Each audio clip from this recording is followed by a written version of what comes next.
They say love finds you when you least expect it. But small-town girl Robin Bouchard wasn't exactly looking to be found. In the winter of '88, I was divorced about 6 months, and I was sitting home alone watching TV, and my girlfriends called me and said, "We're taking you out." They said, "You're going whether you want to or not." I was a little leery of it, but I was tired of sitting home on Saturday night. Robin soon found herself at a local watering hole in her hometown in northern Maine. The 23-year-old had barely made it through the door when an attractive man named Kevin Cobb asked her to dance. Well, I thought he was a very nice-looking man. He seemed to be a gentleman. And at the end of the night, he asked me for my phone number, and I did give it to him. Within a few days, Kevin called to ask Robin out on an official first date. Hello? Kevin told Robin that he was a local construction contractor. He had previously been married and had 2 children. We talked about, maybe having kids someday, and I was pleased that he still wanted to have kids. Love quickly blossomed between Kevin and Robin. Before long, the two were inseparable. He didn't want to see anybody else, I didn't want to see anybody else, and we just felt it was true love. The young couple seemed like a perfect match, and just 4 months later, Kevin asked Robin to move in with him and his mother. He lived with his mother and sister because he was recently divorced also. When I moved in with Kevin, I felt that, our relationship was moving forward. And the whirlwind romance showed no signs of slowing down.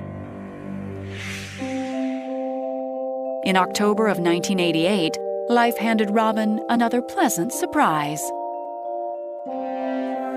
I found out that I was pregnant. I was in total shock, but I knew that, it was meant to be. Robin and Kevin delighted in preparing for their first child together. But as Robin's pregnancy progressed, she began to notice a slight change in Kevin's behavior. I worked at an office product store, and Kevin seemed to stop by more and more. I can remember one incident that I was actually bending over the counter to get something, and he said, I really shouldn't be doing that, with men in the store. Kevin seemed determined to keep a close eye on Robin. I thought it was cute, he was getting jealous. But just weeks later, Kevin's jealousy seemed to take a back seat when he made a surprising suggestion to Robin.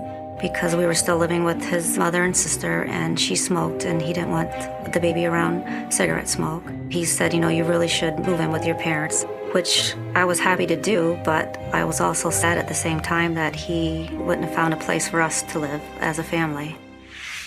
And I was very happy to go home to them, but I was also sad that we weren't being, a family together. Robin couldn't wait to reunite with Kevin once again. But over the next 18 years, the happy family life she dreamed of would completely unravel at the seams. One Saturday in January of 2007, Robin would make a horrific discovery. Went into my daughter's room to change the bedding, and this notebook come flying out from the sheets, and the title was My Life, My Nightmare, Welcome to It. I started reading it. I was instantly sick to my stomach. The words written in Kayla's journal would shock Robin to the core and instantly change her family's lives forever. I had an instant feeling that something was wrong. I just felt like, why didn't I know? Why didn't I see the signs? In December of 1989, 17 years before Robin Bouchard would discover her family's secret nightmare, the young mother was busy raising a 6-month-old daughter with her long-distance boyfriend, Kevin Cobb. We're living 2 hours apart, and I don't think he liked the part of either traveling to see me and Kayla or vice versa. He was starting to think that, maybe we should get a place now and settle down. Kevin seemed ready to have his new family under one roof. That Christmas, he made his intentions clear with a special gift for Robin. Kevin asked me to marry him. Of course, I said yes. I was feeling pretty good after that. We're finally going to make a commitment and actually all be together. By the spring of 1990, Kevin fulfilled his promise by saving enough money to buy his family a home outside of Bangor, Maine. And that May, Robin and Kayla moved in with him. When we moved in together, it was a happy time. Kevin was an awesome father. We were like a happy little family. But Robin's seventh heaven would be short-lived. As the weeks went by, Kevin doted on their daughter Kayla, while Robin seemed to receive nothing but criticism. I might have cooked all day long and made, like a nice lasagna meal, but I forgot to make a salad. Oh, where's the salad? You can't have lasagna without a salad, or I didn't clean, the floor good enough, or I didn't make the bed just right. Determined to keep peace within her family, Robin tried to justify Kevin's irrational behavior. Sometimes I would, go to bed at night thinking, Robin, life's not that bad. Kevin's okay. He's just having a bad day. By 1998, life for Robin and Kevin had become a bustling blur of hockey games and birthday parties. And while the couple still hadn't tied the knot, they seemed like a happy family on the outside. But behind closed doors, it was a very different story.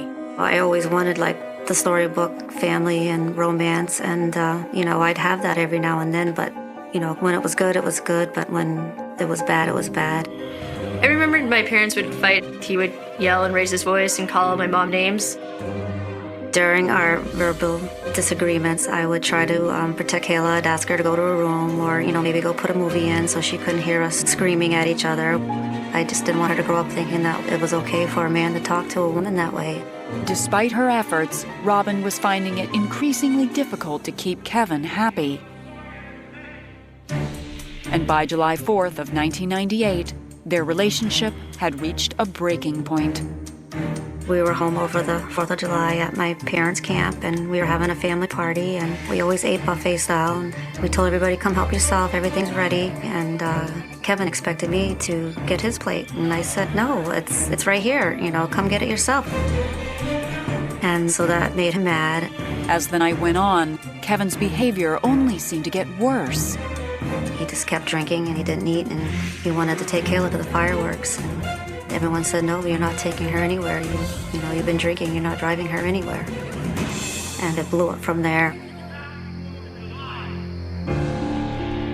After the big fight, I said, that's it, no more. And I packed Kayla up and our dog up, and I said, I'm sorry, Kayla, I can't live this way anymore.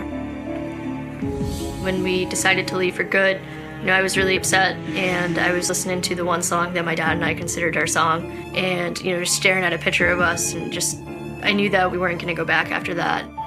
Robin moved into her parents' home with 9-year-old Kayla in tow. Free from Kevin's control, Robin felt the weight finally lift from her shoulders. When I left Kevin, I became a stronger person. I could be me, and I was enjoying life again. The future shined bright for Robin Bouchard, but she had no clue that someone else's horrors were just beginning. It was never his fault. It was my fault. I took her away from him. I was thinking, how could she be with this guy? I needed to keep this secret, and I kept it from everyone. By the fall of 1998, Robin Bouchard and her ex-boyfriend Kevin Cobb were sharing custody of their 9-year-old daughter, Kayla. Splitting up the family continued to weigh heavily on Robin. Even though I didn't believe Kevin was a good man, I did believe he was a good father, and, Kayla loved him and did want to spend time with him, so I wasn't going to take that away from them. Robin and Kevin agreed that Kayla would visit her father every other weekend. But before long, Robin began to notice a change in her daughter. I would pick her up and I noticed that she looked, very tired, and she wanted to sleep on the way home and didn't want to talk about what they did. I didn't really want to tell my mom what we were doing on the weekends. I just wanted my time with my dad, to be with him, and I didn't really want to share it with anyone else. I just figured they were staying up late, watching hockey or playing hockey. Robin tried to give her daughter the benefit of the doubt. By the time Kayla entered high school, any concerns Robin had about her teenage daughter seemed to be a thing of the past. When Kayla was in high school, she was an honor roll student. Whatever sport there was, she was into it. She made me very proud. The years had also been good to Robin, bringing her a new love.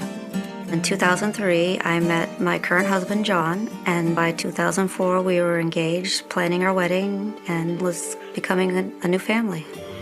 I'll never forget the day that I did meet her. I thought she was very beautiful, and we just kind of hit it off. Robin was thrilled to show Kayla what a healthy relationship looked like. In April of 2004, Robin and John became husband and wife. We were having a family again, so I was happy. But the blissful days wouldn't last long. As Kayla entered her sophomore year in high school, Robin noticed a troubling change in her daughter's appearance. I thought she was getting thin and wanted to be in her room a lot, and we'd try to tell her to come out and sit with us, watch a movie, and she would have an excuse. I just figured it was typical teenager stuff. Robin tried not to worry, but before long, Kayla's excuses were beginning to have an effect outside the home. She started saying, I'm not going to go to Dad's this weekend, I got a game, or I got practice, or, I have to do something for my class, and it upset Kevin. Kayla missing time with her father, we just thought that it was her busy schedule, and she had so much stuff going on, but we just thought it was natural. But nothing was natural about what Robin Bouchard would discover just 2 years later by pure coincidence. One Saturday afternoon in January of 2007, Robin heard a strange sound coming from Kayla's room. I noticed there was scratching at her bedroom door. So I said, oh darn, the dog must have got stuck in there. I opened up the door and I noticed that he wet on her bed. I went to go strip the sheets and this notebook come out from the sheets. On the floor by Robin's feet lay a journal. And the title was My Life, My Nightmare, Welcome to It. I'm like, why would Kayla be writing something like that? And I started reading it. I became instantly sick and just fell to my knees. In the pages of Kayla's secret journal, Robin learned that Kevin Cobb had been committing an unspeakable crime against their daughter. I went and got my husband and I said, you have to read this. I said, her father's been molesting her all these years. According to the journal, Kevin had been molesting Kayla since she was 10. One of his last attempts had been on the night of Kayla's junior prom, when he had drugged his own daughter with muscle relaxers. She lived two different lives. There was a life with me and a life she had with him, and she hid that life with him. Robin was white as a ghost, and neither one of us kind of knew what to do at the moment.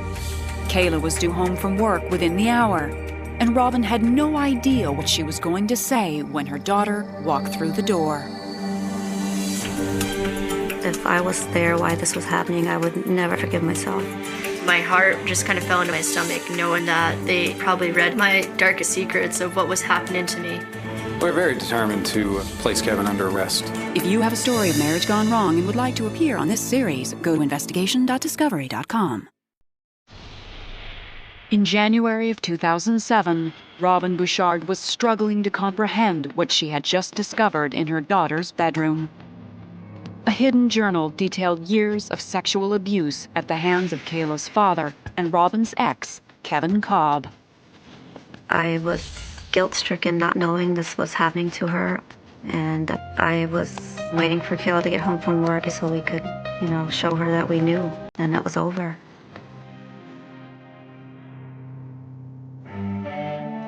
When I walked through the door, it was an instant feeling that something was wrong. Then my mom, she held up my notebook that she found. My heart just kind of fell into my stomach, knowing that they probably read everything that was in my journal, my darkest secrets of what was happening to me. Robin told Kayla that she had read the journal and believed every word of it. She ran and leaped into our arms, and we all cried, and I just kept telling her this wasn't her fault, it wasn't her fault. It's done, it's over, it's not gonna happen again. Once we kind of came to, after we cried and holding each other for a little bit, we decided that, we were gonna make it stop. The following day, with Kayla's permission, Robin called the Maine State Police to report Kevin's crime. Sexual abuse cases are very difficult because many times they're he said, she said type of complaint. There isn't always physical evidence to go gather, And Kayla and Robin both seemed a little uncertain, a little scared, but they were ready to talk. Robin explained that Kevin's abuse had been going on for the past 7 years. The abuse started from Kevin when Kayla was the age of 10. He was giving her the wine coolers and the muscle relaxers to make her more willing to do what she had to do for him. If he did drug me, I didn't have a chance to be afraid when he was actually abusing me. And, when he didn't drug me, that's when I would try to fight for myself and protect myself. Robin told police that Kevin was in Florida for work. He wasn't due back until that coming May. I knew there was no immediate danger of him being near her, and so it gave us plenty of time for the investigation to go through. Detective Crane told us that we were gonna try to make recorded phone calls to my dad, and as much information I could get out of him as possible, a possible confession, anything that we could use in court would be, our best chance of having him prosecuted. For the next 4 months, Kayla made recorded phone calls to Kevin in hopes that they would get some type of confession. It was definitely overwhelming when I had to call up my dad. It was just, I didn't necessarily know the words to say to him. That was kind of the hardest thing to, address it when, I had a detective sitting next to me. It was torture just to listen to him talk to her. But I knew this was our only option, and I wanted him caught. Around the 6th phone call in April of 2007, police finally got what they needed. Gathering all of her courage, Kayla asked her father why he would want to abuse her. And he's like, oh, you don't have to worry about that again. I won't do that again. I just want to be your dad again. And the detective was giving her thumbs up that we had something on tape. We were very determined to place Kevin under arrest for this offense. We felt we had the proof and the evidence we needed to prove it all the way through court. On May 10th, 2007, when Kevin Cobb returned home to Bangor, Maine, police were waiting for him. He was promptly arrested and charged with gross sexual assault. For Robin and Kayla, once he was arrested, there was some relief, but we had some work to do as the case was not over. It still had to move through the court system. In June of 2008, after 3 days of intense testimony, Robin's family was more than ready for a verdict. Kayla and I grabbed hands, and we were squeezing tighter and tighter as the guilty, guilty, guilty, guilty, guilty was coming out. We just knew the nightmare was over, and she didn't ever have to face him again. On June 13th, Kevin Cobb was convicted of 10 counts of gross sexual assault and 6 counts of unlawful sexual contact. He was sentenced to 16 years in prison. We both teared up and hugged, and it was just like, you did it, You put him away because of what he's done to you, and you can't do it to anybody else, and you probably saved another victim. Today, Robin and Kayla have found ways to become survivors together. I think about it every day, but, I'm doing better. Kayla's an amazing young lady, and she has moved forward and started her own organization called Breathe the Air, which stands for Abuse, Incest, and Rape. She helps me with my organization, and she's always there to support me.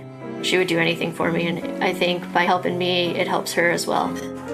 Like Kayla, Robin continues to find peace and strength by sharing her story with others. We have bonded through trying to help others now and hoping that no other mother and daughter have to go through what we went through.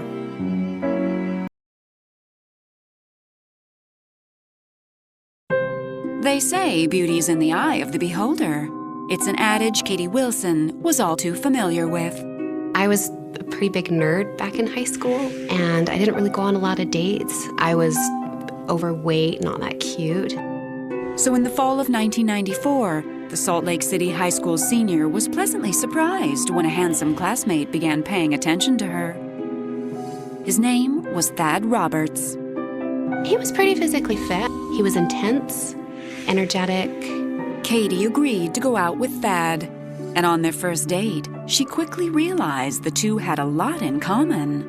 We were both members of the Church of Jesus Christ of Latter-day Saints, which a lot of people refer to as the Mormon religion. He was the older child in his family, and I was the younger child, and so neither of us really got a lot of attention in our families. Both of us growing up were nerds. The two teens bonded quickly, and before long, Katie and Thad were over the moon for each other. Katie was head over heels for Thad. He's really good at, you're beautiful, I love you, you're wonderful. She fell madly in love with him.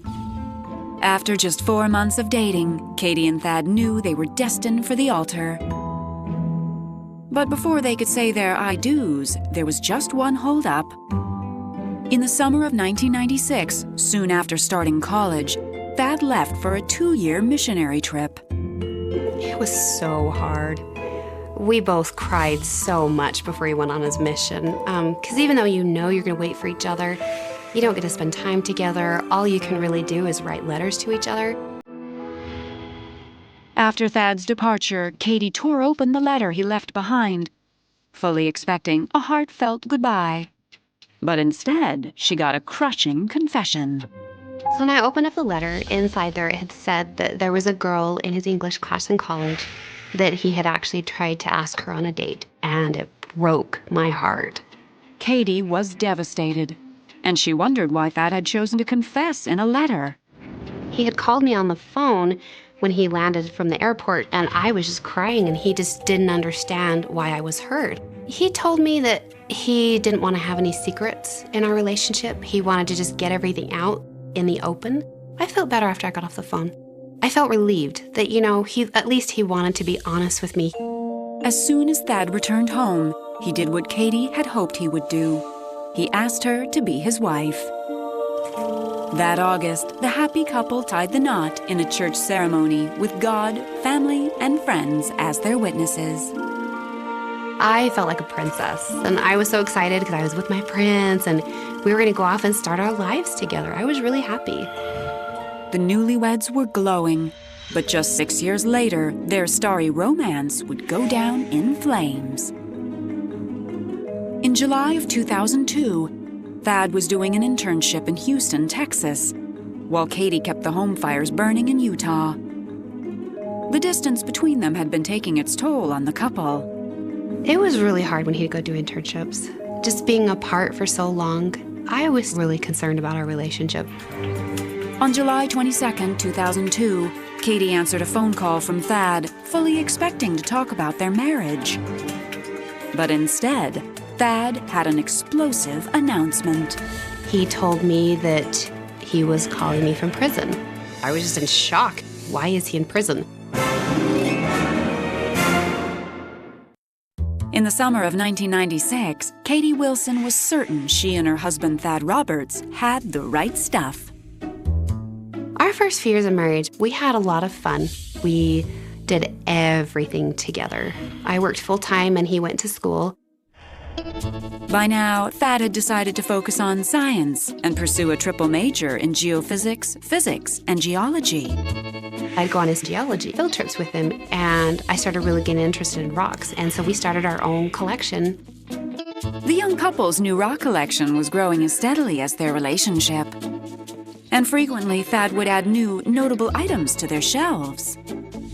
Thad was a volunteer up at the museum, and he would bring home specimens from the museum and say that the professors, that they liked him so much that they would just give him specimens that we could add to our collection. Katie was proud of her brilliant husband, but at times she couldn't help but feel inadequate in Thad's shadow. Katie looked to Thad for approval a lot of the time, whether it was her looks, whether it was her hanging out with other people. I think Thad knew that I was really insecure about myself. He always did tell me, I wish you could lose weight. I want you to dress differently. It hurt, and it made me want to try to be a different person. But at the same time, I was in love with him. Katie was a very loyal wife. Katie did anything that Thad told her. In May of 2000, Thad's future seemed to shine even brighter when he landed a NASA internship for aspiring astronauts. So the internship was in Houston, Texas. He would go do it one semester every year, and they had to do 4 of them. I was excited for Thad because he was reaching his goals. He wanted to be one of the first astronauts to go to Mars, and I knew he was smart enough to do it. That September, Thad set off for Texas, while Katie stayed behind in Utah. She was thrilled for her husband, but she hated being separated from him. I was a wreck. I cried all of the time. Still, Katie was pleased when Thad's first semester went smoothly. But when he returned from his second, Thad had some devastating news. So we went for a little walk. He looked at me and he says, well, I met another woman, and I'm in love with her. The other woman was an intern at NASA. I mean, that broke my heart. I was shattered inside. And so he started to just say, well, you know, there is still a chance of us being together, but there are some things that you need to change if you want to get me back. And he started telling me that I needed to lose weight and that I needed to find my own hobbies. I needed to go to school. So, I mean, not only is he telling me that, hey, I cheated on you, I'm in love with somebody else, here's a whole list of things that you need to change if you ever want to be with me again. He just was so controlling that I felt this was another way for Thad to control Katie, to say, see, look, I can leave you fast. Thad moved out of their apartment and left Katie no choice but to agree to a separation. We were free to date other people, and he went and lived up at the physics department up at school. With her self-esteem completely shot and her marriage on the rocks, Katie decided it was time to make some changes. After we were separated, I started to go ahead and take classes up at the college, and I started exercising. I found a gym to go to, and I started making some friends, and I started finding myself. Before long, Thad realized he'd made a terrible mistake. We had been separated for about a month, maybe 2, and I walked in the house and Thad was in my house. I was wondering why and what was going on, and then I walked into the bedroom and I saw the flowers all over and I saw the candles lit. He said he missed me and loved me, that he didn't need to be with the other girl. Of course I was going to take him back. I mean, he's my husband, I love him, and I didn't want to be with anybody else. I did tell him, I said, you hurt me really, really bad. I said, I am still in a lot of pain, but just to know that if you cheat on me again, then we will get divorced. Katie was glad to have her marriage back on track. She could never have known that Thad's affair was the most innocuous of his secrets. And he said, the FBI caught me and I'm in jail now. They basically ruined their lives forever.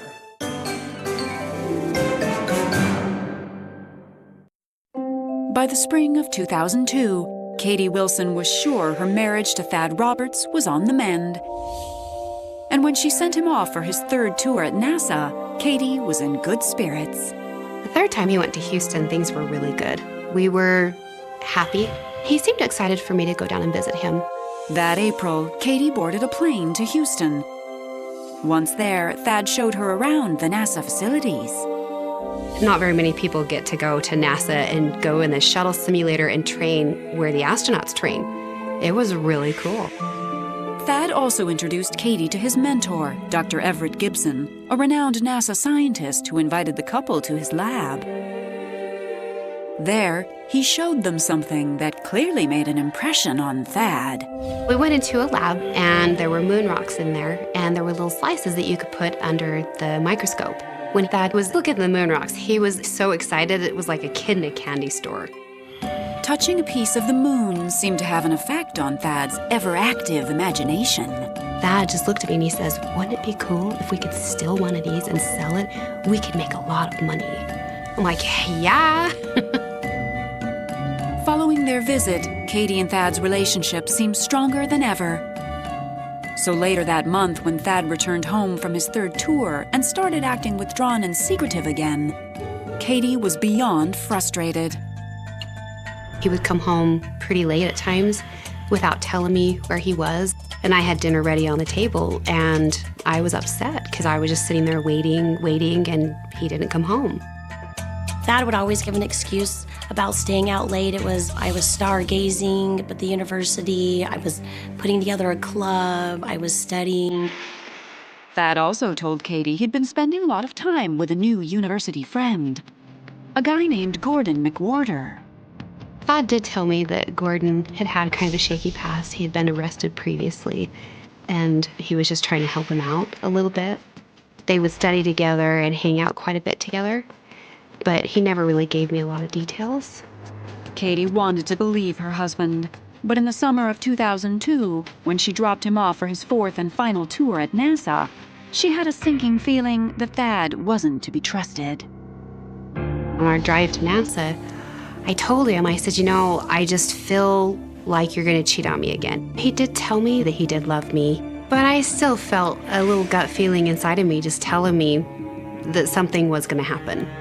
And 3 weeks later, Katie realized she was right. So over 4th of July weekend, I was planning a trip to go out and visit him in Houston, and I kept trying to call him and call him and call him to get a hold of him before I came down. And one evening, when Katie called Thad's house and got his roommate instead, she finally heard the heartbreaking truth. They said, Katie, he's not here. He's not living here. I said, what do you mean he's not living here? They said, he's moved in with another woman. They told me that her name was Tiffany, and she was an intern at NASA. I was shocked. I was hurt. He promised me he would never do it again. He said he wanted to be with me, and now he's living with another woman. And I remember Katie telling me that I'm done, I'm finally done, and I'm taking off my ring this time, and I'm going to file for divorce. Katie immediately hopped on a plane to Houston to confront Thad in person and break it off with him for good. So I flew down over July 4th weekend, and he told me that he loved me, he wanted to be with me, that I didn't understand his relationship with Tiffany. He was using her for something. And I told him, I says, well, I gave you an ultimatum the first time you cheated on me. And when you get back home, we're going to get divorced.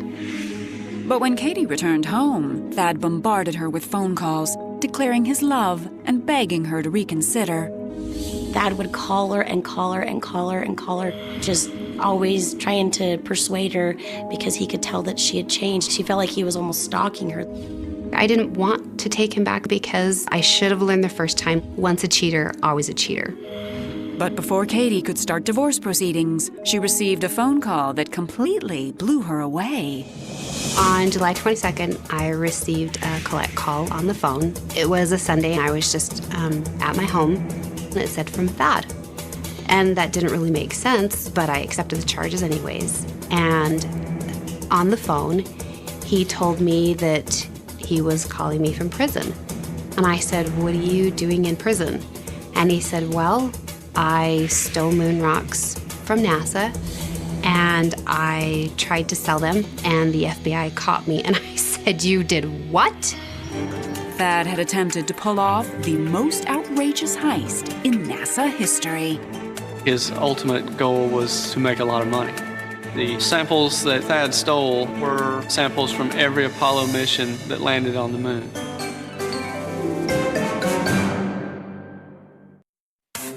In the summer of 2002, Katie Wilson's life resembled a bizarre space-age thriller. Her husband, Thad Roberts, had been arrested for stealing moon rocks from NASA. That's not a phone call you would ever think you were going to get. And then I just started thinking about what's going to happen tomorrow. This is going to be all over the news. What is my life going to be like tomorrow? As the story of Thad's ill-conceived caper came to light, Katie couldn't believe her husband's gall. It seemed Thad had come up with the idea to steal moon rocks after seeing the collection at his mentor Everett Gibson's NASA office. Thad Roberts felt like he could acquire some moon rock specimens, and he asked his friend Gordon McWhorter, a student friend of his from the University of Utah, if he could put out some feelers on the internet and see if he could find a potential buyer for these moon rocks. Thad and Gordon cooked up an online alias, Orb Robinson, which they used to correspond with a number of potential buyers. One of the people they contacted was a Belgian mineral collector named Axel Emmerman. Axel Emmerman must have known that the sale of moon rocks would be illegal, Emmerman tipped off the FBI, and the Bureau set up an undercover operation. We directed Axel to send a few emails expressing interest and to say that he was not able to travel to the United States to facilitate this sale. However, he had a brother and a sister-in-law in the United States. FBI Special Agent Nick Nance took on the role of the sister-in-law. My undercover name was Lynn Briley. I took over the email correspondence between Thad and Axel Emmerman's sister-in-law, which was, in effect, me. Thinking he had a buyer, Thad enlisted 2 female interns to help him pull off the heist. One of his accomplices was his girlfriend, Tiffany Fowler. Thad broke into Building 31 at Johnson Space Center, broke into Dr. Gibson's office, and then took out a 600 and some odd pound safe, loaded it into a Jeep Cherokee, and then took it to a hotel. They had to resort to wheeling out the safe because Thad was unable to open the safe by the combination. A few days later, Thad and Tiffany drove their loot to Orlando, where they thought they were meeting Gordon and the prospective buyers. But instead of walking away with a big bag of money, on July 20th, 2002, Thad and his accomplices were taken away in handcuffs. We arrested them in the parking lot of that hotel.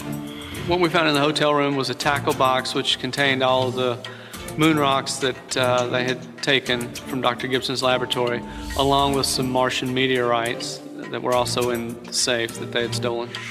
Federal authorities estimated that while priceless because of their research potential, the moon rocks were worth a staggering $21 million. But that wasn't all. Thad Roberts had been up to much, much more. Well, subsequent to Thad's arrest, he and Katie's home was searched, and we found dinosaur bones and some other fossils that he had stolen from the Utah Museum of Natural History, where he had previously worked. The authorities immediately confiscated the stolen relics and returned them to their rightful owners. Meanwhile, Katie was stunned to learn the extent of her husband's deception. So he told me that he had received a lot of those fossils and rocks from the museum that the professors had given him because they liked him so much, when it turns out that those were pieces he actually had stole. In December of 2002, Thad Roberts pleaded guilty to the charge of theft of U.S. government property. And in October of the following year, he was sentenced to 100 months in prison. Even from his prison cell, Thad still tried to find a way to stay in Katie's life. When he was in prison, he refused to sign my divorce papers. He kept sending me letters telling me how much he loved me. I think he wrote me a letter almost every day, and he would just send them to me in bulk. After 4 months of stalling, Thad sent the one piece of mail Katie did want to receive from him, and their divorce was finalized in November of 2002. With Thad and his unfortunate space odyssey firmly behind her, the now confident Katie embraces the joys and challenges of her new life. Katie learned from that relationship that she can be a strong, independent woman, and she can do what she wants. And today, Katie is once again over the moon, a happily married mother of a 4-year-old girl. My life now. The Pacific Ocean is vast, a seemingly endless expanse of deep blue that separates continents, cultures, and lives. Scattered across this massive body of water are islands that, from a distance, look like idyllic paradises, untouched by the harsh realities of the industrialized world. American Samoa is one such place, a territory of the United States in the South Pacific. It boasts lush green mountains dropping sharply into pristine waters, a tropical climate, and a quiet, isolated existence. But isolation is a double-edged sword. While it can offer peace and a retreat from the world, it can also provide the perfect cover for the darkest of human endeavors. Isolation breeds silence, and in the year 2000, that silence was weaponized to conceal one of the most horrific cases of human trafficking and labor abuse in the history of American jurisdiction. This is not just a story about a crime. It is a story about the systematic exploitation of hope, the weaponization of the American dream, and a legal loophole that allowed a calculated predator to build a concentration camp disguised as a garment factory under the tropical sun. To understand the tragedy of the Daewoo factory, one must first understand the unique and complex geographical and legal status of American Samoa. It is an unincorporated territory of the United States. This designation is crucial. It means that while the island operates under the umbrella of American sovereignty, it exists in a strange, liminal space regarding federal law. For decades, this status provided significant economic advantages for certain industries. Goods manufactured on the island could legally bear the highly coveted Made in USA label, a mark that guaranteed premium pricing and unrestricted, tariff-free access to the lucrative mainland American market. However, because it was an unincorporated territory situated thousands of miles away from Washington, D.C., American Samoa fell largely outside the rigorous scrutiny and strict enforcement of federal labor inspections. The watchful eyes of the agencies designed to protect workers were separated from the island by an ocean of bureaucracy and distance. This legislative gray area did not go unnoticed. For a shrewd, calculating individual, American Samoa was not a tropical paradise. It was a sanctuary for exploitation. Enter Kil Soo Lee, an opportunistic South Korean businessman who possessed a predatory instinct for identifying vulnerabilities in both legal systems and human beings. Lee was not a crime boss in the traditional sense. He did not operate in the shadows of the underworld. Instead, he wore the guise of a legitimate entrepreneur. He understood the intricate dance of international commerce and saw the immense profit margins that could be extracted by combining the Made in USA privilege with a workforce that could be entirely controlled, silenced, and subjected to conditions that would be instantly shut down on the mainland. Kil Soo Lee recognized that the perfect crime required the perfect location, and the isolated shores of American Samoa provided exactly the cover he needed to execute a cross-border scheme of unimaginable cruelty. The foundation of Lee's empire was built on a carefully constructed lie, broadcasted across the ocean to vulnerable populations in Asia. The targets were primarily women from Vietnam and China, individuals living in economically depressed areas for whom prospect of working in America represented an escape from poverty and a chance to rewrite the destinies of their families. The pitch was intoxicating. Through a network of brokers and recruitment agencies, these women were sold a glittering vision of the American dream. They were promised high wages, modern and safe working environments, and the opportunity to live and work in a prosperous territory governed by United States law. In their minds, they were not just applying for a job. They were securing a ticket to a better life, a chance to send money home, build houses, and provide for their children's education. But this ticket came at an astronomical cost. The brokers demanded exorbitant recruitment fees, ranging from $5,000 to $7,000 United States dollars. In the year 2000, for a rural laborer in Vietnam or China, this sum was not just expensive. It was a staggering, almost incomprehensible fortune. It represented years, perhaps decades, of average income. To secure this money, the women and their families had to make unimaginable sacrifices. They liquidated their life savings, borrowed heavily from local lenders at crippling interest rates, and mortgaged their small homes and ancestral lands. They essentially placed the entire financial future and security of their extended families on the line, gambling everything on the promises signed in their labor contracts. This immense financial burden was the first layer of the trap. Before they had even packed their bags, before they had even seen the ocean, they were already deeply bound by a debt that they could only hope to repay through the promised high wages in American Samoa. The journey across the Pacific was fueled by this desperate, heavy hope, leaving behind everything familiar. These women traveled toward a horizon they believed held their salvation. Yet, the illusion began to shatter almost immediately upon their arrival on the island. The warm tropical breeze that greeted them did not bring the scent of opportunity. It carried the stark realization of their utter isolation. They were foreigners in a strange land, unable to speak English, unfamiliar with the local customs, and disconnected from any support network. The mechanism of absolute control was activated the moment they stepped off the plane, under the guise of administrative necessity and safekeeping. Kil Soo Lee's management team systematically collected the passports and travel documents of every single arriving worker. The women were told this was standard procedure, a way to ensure their paperwork was processed correctly and kept safe from loss or theft in a new environment. In reality, It was a severing of their only lifeline. Without their passports, they ceased to be international travelers with rights. They became undocumented captives, stripped of their identity, their mobility, and their legal existence. They could not leave the island. They could not seek help from authorities.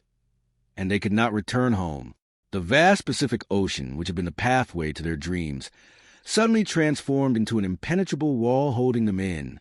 The destination they were transported to was the Daiwusa facility.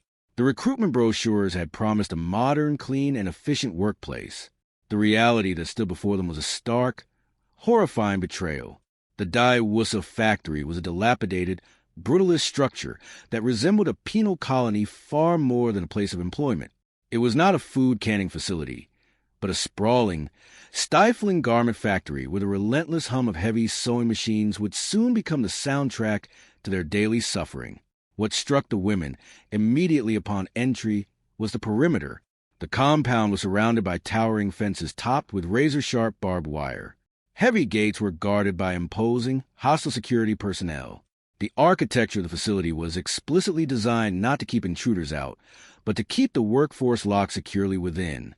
The women were ushered into squalid, overcrowded living quarters. These shoddily constructed barracks offered no privacy, no basic comforts, and absolutely no respite from the oppressive tropical heat. The sanitary conditions were deplorable, serving as breeding ground for disease and profound despair. In an instant, the glittering American dream they had mortgaged their entire lives had dissolved into grim, terrifying reality of a modern-day labor camp. Inside the Daiwusa factory, time lost its meaning.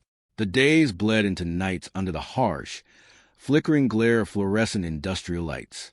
The deafening, rhythmic clatter of hundreds of sewing machines operating simultaneously created a wall of sound that made communication nearly impossible, further isolating the women from one another. The air within the facility was thick with the suffocating smell of machine oil, raw textiles, and the sweat of hundreds of bodies pushed far beyond their physical limits. There was no ventilation to speak of, turning the vast production floor into a suffocating oven baking under the Samoan sun. Every moment was heavily surveilled. The guards, fiercely loyal to Kill Soo Lee, patrolled the aisles like wardens in a maximum security penitentiary, their imposing presence a constant, silent threat. Any slowing of pace, any whispered conversation, any sign of physical weakness was met with immediate, harsh reprimand. The language barrier acted as another thick layer of the prison walls.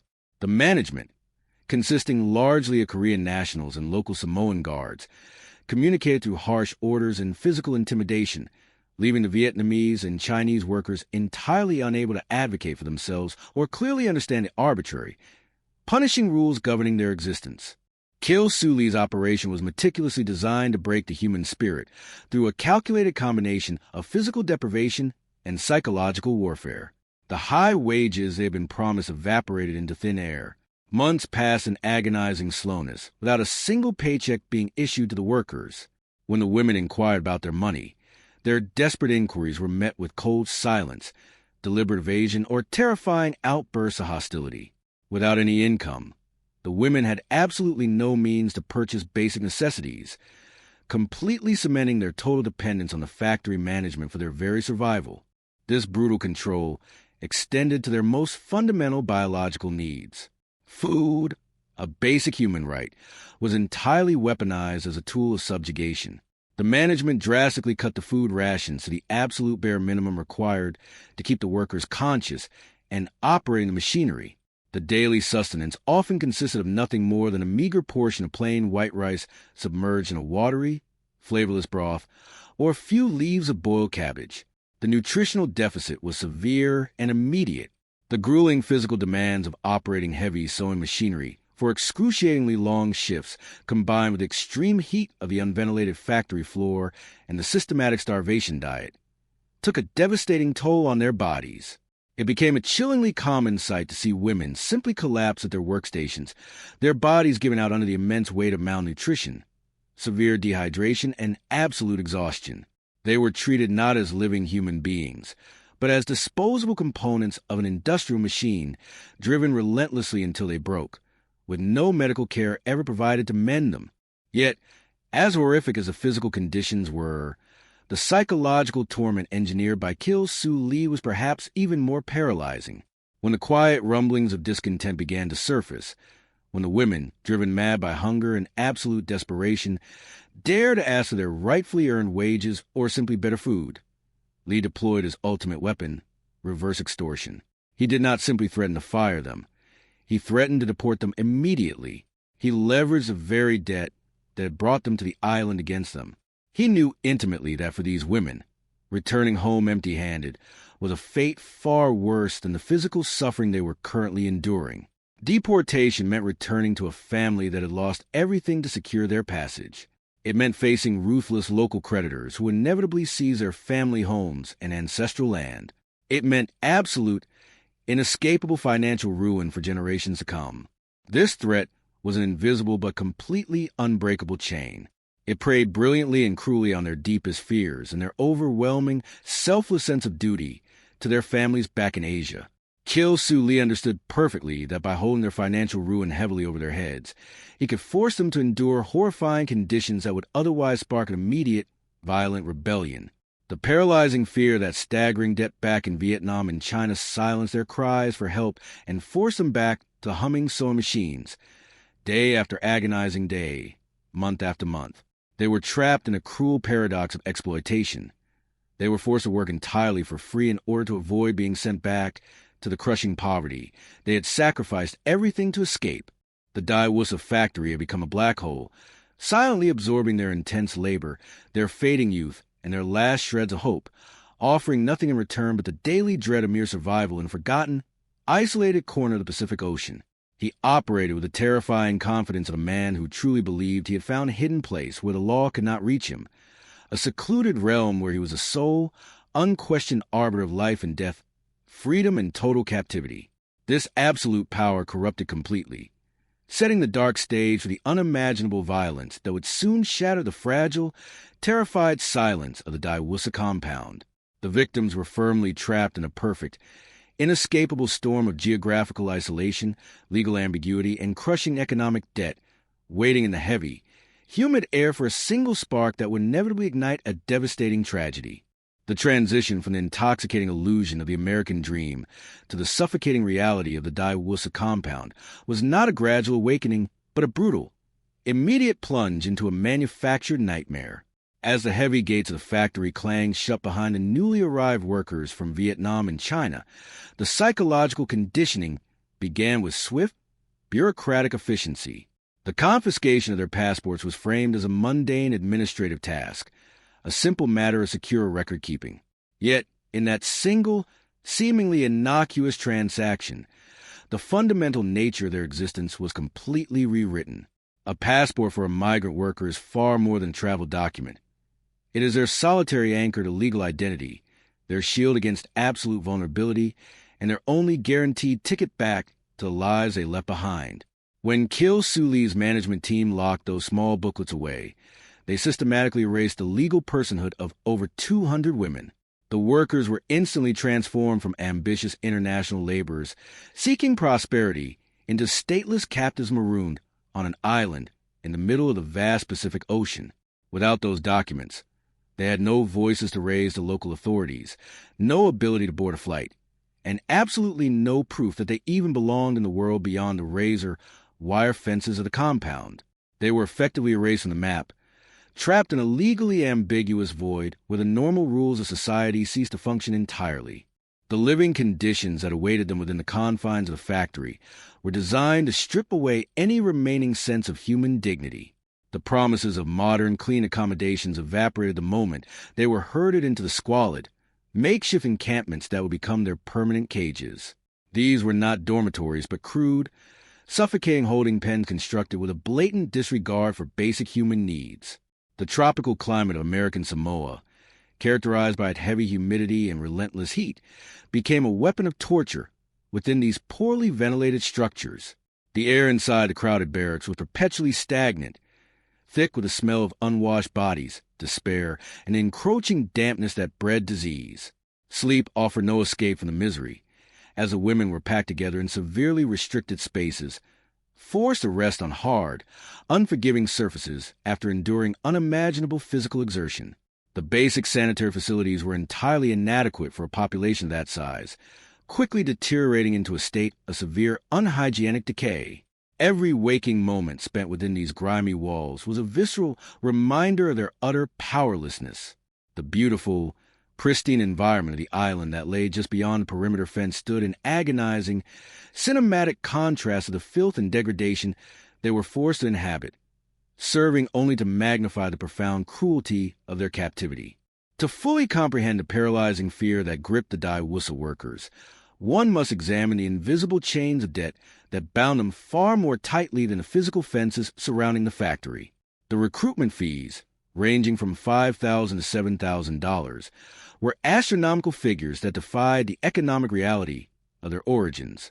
In the rural provinces of Vietnam and China, accumulating such a vast sum required a monumental, often desperate, family-wide effort.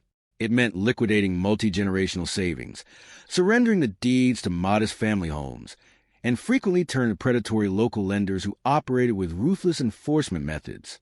This debt was not a mere financial obligation. It was a matter of life and death for their entire extended families.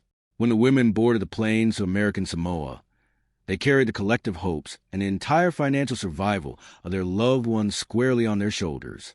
This was a psychological leverage that Kil Su Lee weaponized with devastating precision. He knew intimately that the terror of returning home with nothing, of facing the catastrophic ruin of their families, was a fate far more terrifying to these women than any physical torment he could inflict upon them in the factory. This absolute reliance on the promise of future earnings made the ensuing financial starvation all the more agonizing. As the first month bled into the second, and then the third, the promised wages never materialized. The relentless clatter of the sewing machines continued unabated for excruciatingly long hours, yet the financial compensation for this backbreaking labor was completely withheld. The profound psychological torture of this tactic cannot be overstated. Every single garment they meticulously stitched together, every long night they sacrificed their health on the factory floor, was entirely stolen from them. The women were forced to operate in a constant state of agonizing uncertainty, perpetually wondering when or if they would ever be paid. This deliberate withholding of wages was not a clerical error or a temporary business hardship. It was a calculated strategy of absolute subjugation. By severing their only potential source of income, the management completely eliminated any possibility of the workers saving money to secure their own escape or to bribe their way to freedom. They were rendered entirely destitute within the walls of their prison, entirely dependent on their captors for every single necessity of human survival. The financial exploitation was total, absolute, and utterly paralyzing. As the psychological and financial deprivation deepened, the abuse escalated into severe biological terror. Kil Su Lee, operating with a sociopathic disregard for human life, targeted the most fundamental requirement for physical survival: food. The daily rations provided to workers were violently slashed to a level that barely sustained vital organ function. The women, expending massive amounts of physical energy during their endless shifts in the sweltering heat of the factory, were subjected to a deliberate, systematic starvation diet. Their meals were reduced to a cruel mockery of sustenance, frequently consisting only of small portions of plain white rice submerged in a watery, flavorless broth, or meager servings of boiled cabbage. The caloric deficit was immediate and catastrophic. The physical transformation of the workforce was a horrifying testament to this cruelty. Women who had arrived healthy and robust rapidly withered into hollow, exhausted shells. The factory floor transformed into a landscape of profound physical suffering. It became a terrifyingly routine occurrence for workers to simply collapse at their sewing stations, their bodies completely giving out under the combined assault of severe malnutrition, chronic dehydration, and relentless physical exhaustion. When these inevitable collapses occurred, there was no medical intervention, no compassion, and no respite. The fallen workers were treated not as medical emergencies, but as inconvenient disruptions to the relentless production schedule. The absolute lack of basic medical care further solidified the chilling reality that they were viewed as entirely expendable machinery rather than human beings. The women were forced to witness their friends and compatriots deteriorating rapidly before their eyes, a constant, terrifying reminder of their own fragile mortality. The gnawing, Agonizing pain of constant hunger became the baseline of their existence, an inescapable physical torment that clouded their minds and drained their spirits. The deliberate imposition of this starvation diet was a masterclass in breaking human resilience. A starving body cannot fight back. A starving mind cannot formulate complex plans of escape. Kil Su Lee used a denial of basic nutrition to systematically dismantle their capacity for resistance, reducing them to a state of desperate, animalistic survival, where the only thought was making it to the next meager bowl of watery broth. Whenever the sheer desperation of their circumstances pushed the workers to the brink of vocalizing their suffering, the management deployed their most devastating psychological weapon, the threat of deportation. This was the dark genius of the entire operation. It was a flawless mechanism of reverse extortion. Whenever a worker dared to inquire about missing wages or beg for extra food, they were immediately met with a terrifying prospect of being forced onto a plane and sent back home. To an outside observer, deportation might seem like a release from captivity, but for these women, it represented the ultimate catastrophic failure. It meant returning to Vietnam or China to face the colossal, unpayable debts that their families had incurred to send them away. It meant facing the wrath of aggressive creditors and witnessing the complete destruction of their families' livelihoods. The management exploited this profound sense of duty and fear with ruthless efficiency. The invisible chains of this reverse extortion held them far more securely than the physical locks on the factory gates. They were trapped in a horrifying paradox where enduring unspeakable abuse was somehow viewed as the only viable option to protect their loved ones thousands of miles away. Profound cultural and linguistic isolation compounded the psychological entrapment. The workforce was deeply segmented by their inability to communicate effectively, not just with their captors, but often with the outside world. Speaking no English, the women were entirely incapable of pleading for help even if they encountered local authorities or sympathetic residents. The management structure further reinforced this barrier, utilizing Korean overseers and local Samoan security personnel who issued commands through harsh tones, aggressive body language, and immediate threats of violence. The inability to understand or be understood drastically amplified the sheer terror of their captivity. They were surrounded by people, yet profoundly, agonizingly alone. The daily routine was a relentless, silent endurance test, where the only universal language was the unquestionable authority of the overseers and the ever-present threat of punishment. This deliberate isolation was designed to prevent the formation of solidarity, to keep the workers fragmented, frightened, and entirely focused on their own individual survival in an environment engineered to destroy them entirely. Yet, despite the meticulous instruction of this prison, the human spirit possesses a volatile breaking point. The combination of stolen passports, squalid living conditions, unpaid labor, deliberate starvation, and the constant terror of reverse extortion created a pressure cooker environment of unprecedented intensity. The women were pushed relentlessly toward an extreme of human endurance. The silence filling the Daewusa compound was not compliance. It was a heavy silence preceding an eruption. Beneath the exhausted obedience, a profound anger began taking root in the shadows of the barracks. They had sacrificed everything to reach this island, and they were rapidly approaching the realization that they had nothing left to lose. The mechanisms of abuse utilized to maintain absolute power were simultaneously generating a unified force of resistance that would soon ignite into the most violent chapter of their captivity. The stage was perfectly set. The persistent crushing weight of the Daewusa factory's oppressive regime began to crack, not under the external pressure of law, but from the internal heat of a collective, desperate awakening. For months, the 200 women from Vietnam and China had endured the systematic theft of their livelihoods and the brutal erosion of their bodily autonomy. They had watched their peers wither away into shells, their eyes hollowed by the constant, gnawing pain of malnutrition and the relentless, mechanical demands of the sewing floor.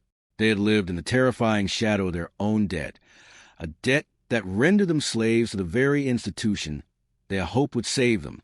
Yet, as the year 2000 progressed toward its final, fateful months, the fragile, forced silence within the compound became increasingly unsustainable. The human instinct for preservation, pushed to its absolute limit, finally began to override the paralyzing fear of deportation and financial ruin. Subtle shifts occurred in the air of the facility, Whispers were traded between workstations during the rare moments when the guards' attention drifted, and a nascent, dangerous unity began to form among the exploited workforce. They were beginning to recognize that their individual misery was, in fact, a shared experience of profound systemic violence. The pivotal moment arrived on the 28th of November, 2000. It was not a planned, strategic strike in professional sense, but a spontaneous, volcanic eruption of pent-up suffering. The atmosphere on the factory floor had been uniquely volatile for days. Rations had been reduced once again. The physical exhaustion of the women was at a critical threshold, and the arbitrary nature of the management's cruelty had reached a point of absolute intolerance. When the morning shift commenced, the rhythm of the sewing machines felt different. Instead of the usual fearful and mechanical output, there was a palpable hesitation, a quiet, growing defiance in the way the workers moved. The guards, sensing the shifting tension, became increasingly aggressive, pacing the aisles with heightened intensity, their eyes scanning the room for any sign of organized resistance. The air was thick with the scent of unwashed bodies and the oppressive, stagnant heat of the island. Yet beneath it all, a sudden, electric charge of collective determination took hold. The workers, driven by a raw, overwhelming need for agency, began to stop their machines, one by one, until the overwhelming roar of production floor was replaced by a terrifying, heavy silence. Kil Soo Lee's management team, accustomed to the absolute, robotic submission of their captives, were caught entirely off guard by the sudden cessation of labor. To them, the workers were merely extensions of machinery they operated, and the idea that these women could possess a collective will to stop the engine of their exploitation was unfathomable. When the reality of the situation dawned on them, their reaction was immediate, decisive, and barbaric. This was not a moment for diplomatic negotiation or a re-evaluation of labor conditions. It was an opportunity for management to reassert their dominance to the only language they knew, brute, physical violence. Kil Soo Lee issued the command, and within minutes, the compound was transformed from a garment factory into a site of active, violent subjugation. The overseers and the security personnel, men tasked with keeping the captives in line, armed themselves with whatever makeshift weapons they could readily access: heavy iron pipes, thick wooden clubs, and various metal implements intended for the maintenance of the machinery. They descended upon the housing quarters and production floor like a predatory force, their intent clearly not to restore order, but to inflict a level of pain that would break the spirit of the rebellion once and for all. The violence that unfolded on the night of November 28th was a calculated, savage exercise in terror. The guards, significantly larger and better equipped than their victims, moved through the cramped spaces with a ruthless efficiency that signaled their complete lack of restraint. The women, caught in the tight, confined environment of their living and working quarters, had absolutely no means of defending themselves. They were entirely defenseless against the onslaught. The scene quickly devolved into a nightmare of chaotic, unbridled aggression. The sound of metal striking flesh, the desperate cries of women pleading for mercy, and the heavy, rhythmic thuds of clubs hitting the floor echoed throughout the compound, creating a symphony of pure, unadulterated suffering. The attackers moved from room to room, seeking out those they identified as the agitators, but the brutality was indiscriminate. Anyone who happened to be in the path of the enforcers was subjected to the same savage treatment. The intention was to use the sheer visceral shock of this violence to silence the collective protest in the most permanent way possible. Among the victims of this horrific crackdown was a Vietnamese worker named Nguyen Truong, whose ordeal would eventually become a powerful, haunting emblem of the entire tragedy. Nguyen, like the others, had been driven by the same desperate hope and the same crushing despair. When the guards swept to the lawn tray with their iron pipes, the violence took on a particularly targeted, devastating quality. In the chaotic, blood-chilling scramble of the assault, an overseer, driven by a bestial rage, swung a heavy iron pipe directly toward her face. The impact was sickening, shattering bone and tissue with a force that permanently altered the trajectory of her life. The pain was searing, total, and immediate, but the physical injury was only the beginning of her trauma. In that single barbaric act, Gwen was robbed of her sight in her right eye, an irreversible, devastating loss that left her disfigured and profoundly scarred. As she fell to ground, surrounded by the screams of her peers and the relentless, thumping violence of the guards, the full, horrific scale of the night's carnage became clear. The factory floor was no longer a place of production.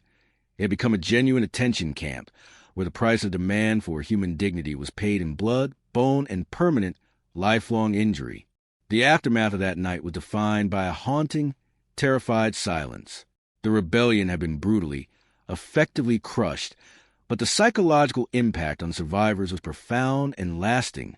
The women remained trapped within the same walls, but the knowledge that they could be subjected to such extreme, unprovoked violence at any moment had solidified their state of total, soul-crushing submission. The guards patrolled the perimeter with renewed confidence, their weapons a visible, constant reminder of the physical cost of any future descent. Yet, in the shadows, something had fundamentally shifted.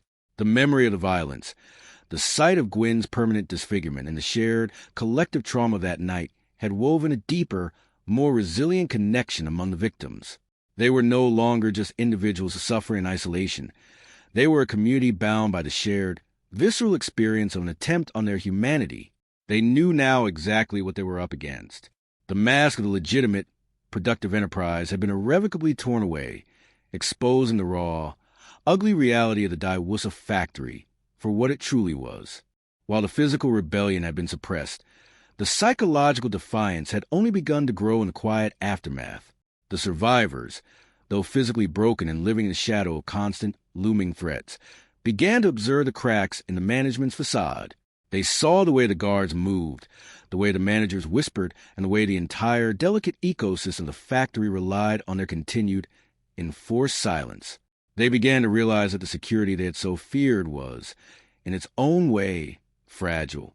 The guards were individuals with their own vulnerabilities, and the management was a finite, mortal collection of men whose absolute power was entirely dependent on the perpetuation of the current, abusive status quo. The women began to collect information, carefully, secretly, and with a patient, dangerous precision. They watched the arrivals and departures of supply trucks, the habits of the local workers, and the rare moments when the watchful eyes of the overseers were distracted by the mundane logistics of running the factory. This newfound, silent observation was not an act of rebellion in the way that the strike had been, but it was a foundational, necessary step towards something much more significant: the long, treacherous road to an effective escape. They were, in the most profound sense, learning how to operate within the prison they had been cast into, and in doing so, they were preparing the path that would eventually lead to their liberation. The memory of the iron pipe, of the blood on the floor, and the blinding pain was no longer just a source of despair. It became the fuel for a cold, unwavering, and incredibly dangerous resolve. They had seen the true face of their tormentor, and they were no longer afraid of the same things. They were ready to look toward the world beyond the razor wire. The salvation of the women trapped within the Daewusa factory did not arrive in a sudden, heroic burst of tactical brilliance, nor was it the work of a single, celebrated figure. Instead, the dismantling of Kill Suli's empire was a meticulous, slow-motion convergence of quiet, desperate courage and the eventual, necessary intervention of the federal machinery of the United States. While the factory management believed their physical isolation and the absolute terror they instilled had created a closed system from which no word could escape, they drastically underestimated the desperate, creative resilience of the very people they were abusing. For all their efforts to control, silence, and isolate, the captives still possessed the most potent human and unpredictable tool: the ability to communicate, even when the odds were stacked into an almost impossible wall of silence. The path to freedom began not on the factory floor, but in the thin, fragile slips of paper that would somehow find their way beyond the reach of the armed guards. The process of leaking information was an act of profound, life-altering risk. Any worker caught in the act of documenting their conditions or attempting to smuggle a message out faced immediate, violent retribution. Yet, the survivors of November Uprising, tempered by their trauma and united by their shared history, began to cultivate a network of silent, clandestine communication.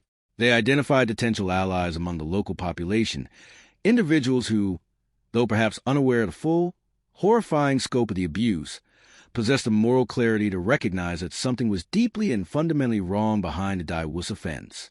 Through careful, patient observation, the women identified the rare moments when their oversight relaxed, whether through a misplaced piece of paper handed to a local employee or a whispered plea to a delivery driver during a brief, chaotic moment of supply intake, messages began to trickle out of the compound. These were not grand manifestos. They were simple, heartbreaking descriptions of their daily reality, written in the frantic, desperate script of women who had reached the absolute end of their endurance. These fragments of testimony, once they reached the outside world, proved to be the essential spark for the investigative fire. They were received by individuals within the local Samoan community and, crucially, by organizations and activists, including groups of Vietnamese Americans in Hawaii, who possess both the resources to advocate and the direct, personal connection to understand the urgency of the cries for help. As the stories reached the ears of those who could act, the bureaucratic wheels of the United States government began to churn. The Department of Justice and the FBI, often criticized for their slow, ponderous reactions, were forced to confront a reality that was happening under their own jurisdiction. The evidence being gathered was far too graphic, far too consistent, and far too horrifying to ignore. The initial investigations were conducted with a high degree of secrecy, as agents needed to gather sufficient proof to pierce the carefully constructed facade of legitimacy that Kill Sue Lee maintained. They had to document the human toll, the systematic violations of labor law, and the chilling, documented instances of physical violence that had defined the factory's operation. The process of building the case was a logistical and legal marathon. Investigators had to overcome the significant hurdle of the geographic distance and the inherent difficulty of interviewing victims who were still, for all intents and purposes, held captive. The agents faced a challenge of documenting conditions that were constantly being covered up by management. They had to rely on the bravery of witnesses who were still living under the constant threat of the very people they were preparing to testify against. Each piece of evidence, the financial records of the withheld wages, the statements from the workers, the medical reports confirming the injuries sustained during the November uprising, had to be verified and categorized with precision that would hold up in a court of law. The federal authorities were effectively operating in a high-stakes environment where any premature move could result in the destruction of evidence or the silencing of key witnesses. They were forced to build their case piece by piece, under the radar of a man who believed himself to be untouchable in his private Pacific fortress. When the moment for action finally arrived, it was marked by a clinical, devastating precision that stood in stark contrast to chaotic, visceral violence of the factory floor. The federal raid was not a spontaneous event. It was a carefully executed operation designed to ensure both the physical safety of the victims and the securing of the evidence necessary to destroy the Daiwusa enterprise. The sight that greeted the special agents as they breached the perimeter was a profound, soul-shattering realization of the scale of the atrocity. They were not merely entering a place of industrial labor. They were stepping into a reality that had been stripped of human dignity. The agents encountered individuals who were thin, hollow-eyed, and profoundly traumatized, people whose very existence had been reduced to the most basic, desperate level of survival. The contrast between the federal agents, with their resources, their legal authority, and their relative ease of movement, and the victims they were liberating created a powerful, silent, and deeply uncomfortable atmosphere on the compound grounds. The sheer, overwhelming silence of the workers in the presence of their liberators spoke volumes about the depth of fear they had lived with for months. The immediate aftermath of the raid was a whirlwind of logistical challenges. The primary, overriding objective was the stabilization of the victims. Medical teams had to treat the immediate physical consequences of malnutrition and physical injury, while the sheer, overwhelming psychological toll had to be addressed with a speed and sensitivity that were completely new to the environment. The federal authorities, having seen the horror for themselves, were now faced with the task of transitioning from an investigative posture to a protective one. They had to ensure the safety of the witnesses, manage the immense, tangled legalities of their status, and provide the basic, necessary support that they had been deprived of for so long. The facility itself, one a monument to Kill Sue Lee's unchecked power, was now a crime scene, a place of evidence and a profound, haunting memory. Every machine, every barack, and every yard of razor wire was now a documented piece of a massive federal investigation that was poised to dismantle the entire, corrupt structure he had built. As the legal proceedings began to take shape, the sheer scope of the crimes became increasingly apparent. The government was not just prosecuting a simple case of labor violation. They were building a case against an entire, illicit ecosystem of exploitation. Kil-Soo Lee's attempt to use his lawyers to frame the situation as a common, complex labor dispute between an entrepreneur and an unruly, dissatisfied workforce began to unravel under the weight of the federal testimony. The prosecution's case was anchored by the direct, personal accounts of the victims, whose stories, once told, were impossible to dismiss or obscure with clever legal rhetoric. The testimony of Gwen Truong, who had to face the man responsible for her disfigurement, was a centerpiece of narrative that was simply too brutal to ignore. The courtroom in Honolulu became the stage for a reckoning that extended far beyond the immediate, individual tragedy of the Daiwusa factory. It was a formal, systemic recognition of the horrific, human cost of the very trade policies and territorial loopholes that Lee had manipulated. The investigation and the subsequent legal maneuvers served as a foundational moment for the development of modern human trafficking law in the United States. The case highlighted with horrific clarity the vulnerabilities inherent in the unincorporated territories and the critical need for a more robust, proactive approach to monitoring labor conditions in such isolated settings. The federal agents and prosecutors, who had initially been tasked with building a case against a single individual, found themselves participating in a wider, societal effort to define and criminalize the very nature of human trafficking in the American context. The story of Daiwusa became an essential reference point, a dark, cautionary tale that would be cited time and again in the debates, legislative sessions, and training programs aimed at ensuring such a tragedy could never occur again under the banner of the United States. The labor of the investigators, the risks taken by the witnesses, and the eventual formal exposure of the factory's crimes all converged to ensure that the silence that had once protected Kil-Soo Lee was replaced by the firm, resounding and permanent language of legal accountability. The path from the initial smuggled note to the final guilty verdict was long, treacherous, and profoundly demanding, but it succeeded in pulling the truth out of the shadows and into the bright, uncompromising light of the courtroom, where justice would eventually have its say. The culmination of the federal investigation into the Daiwusa facility was not merely the arrest of an individual, but a comprehensive, multi-year legal battle that unfolded in the hallowed halls of the United States Federal Court in Honolulu, Hawaii. The trial of Kil-Soo Lee became a defining moment for the American judicial system's capacity to confront and prosecute the sophisticated, cross-border crime of human trafficking. For the defense, the strategy was predictable and aggressive. Kil-Soo Lee's legal team employed a series of sophisticated, high-priced maneuvers designed to strip the humanity from the prosecution's case. They attempted to reframe the horrifying reality of the Daiwusa camp as a standard, albeit troubled, international labor dispute. They argued that the conditions were simply a reflection of the economic realities of garment manufacturing in an isolated, developing environment. They sought to discredit the testimonies of the women by portraying them as unreliable, coerced, or motivated by financial gain, suggesting that the strike was a coordinated, manipulative effort to extort a successful businessman. They leveraged the complexities of the legal relationship between American Samoa and the United States, attempting to exploit the jurisdictional gray areas that had allowed Lee to operate in the first place, insisting that his methods, while perhaps harsh, were consistent with the norms of the local business community. However, these tactical maneuvers encountered an insurmountable obstacle: the overwhelming, visceral, and unvarnished truth presented by the survivors. The prosecution's case was meticulously constructed to dismantle Lee's facade layer by layer, beginning with the foundational evidence of the debt-based bondage. Prosecutors introduced the original predatory labor contracts, the financial records that proved the systematic withholding of wages, and the documents revealing the exorbitant recruitment fees that had forced the women into their initial vulnerable state. They presented the evidence of the passports that had been confiscated, effectively demonstrating to the jury that the movement, identity, and legal existence of the workers had been completely controlled by the factory management. The testimony of the survivors was the heart of the trial, and it was delivered with a raw, painful, and unshakable conviction that cut through the legal jargon and the defense's attempts at obfuscation.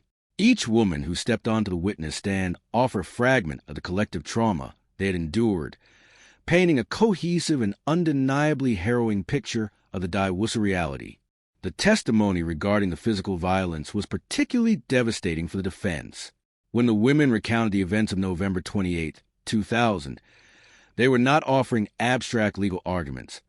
They were providing a first-hand, experiential account of absolute, unprovoked brutality. The jury listened in absolute, stunned silence as witness after witness described the arrival of the guards, the clatter of the makeshift weapons, and the deliberate, calculated nature of the assault. They heard the specific details of the commands issued by Kil Soo Lee, the evidence of his direct involvement in the suppression of the strike, and the chilling realization that the guards were not acting on their own initiative, but were fulfilling the explicit directives of the man who held their lives in his hands. The visual evidence of the injuries sustained and the persistent, physical scars that remained serve as a permanent, nonverbal testimony that no amount of defense rhetoric could possibly dismiss. Gwen Truong, the woman who had lost her eye during the attack, emerged as the most powerful witness in the trial. Her composure in the face of her tormentor, her articulate description of the violence, and the visible, irreversible damage to her face provided a level of moral and physical clarity that rendered the defense's arguments entirely hollow. The legal proceedings were further bolstered by the expert testimony from labor inspectors, human rights activists, and law enforcement officials who had participated in the raid and the subsequent investigation. These professionals provided the essential, objective framework to understand the case within the context of federal law.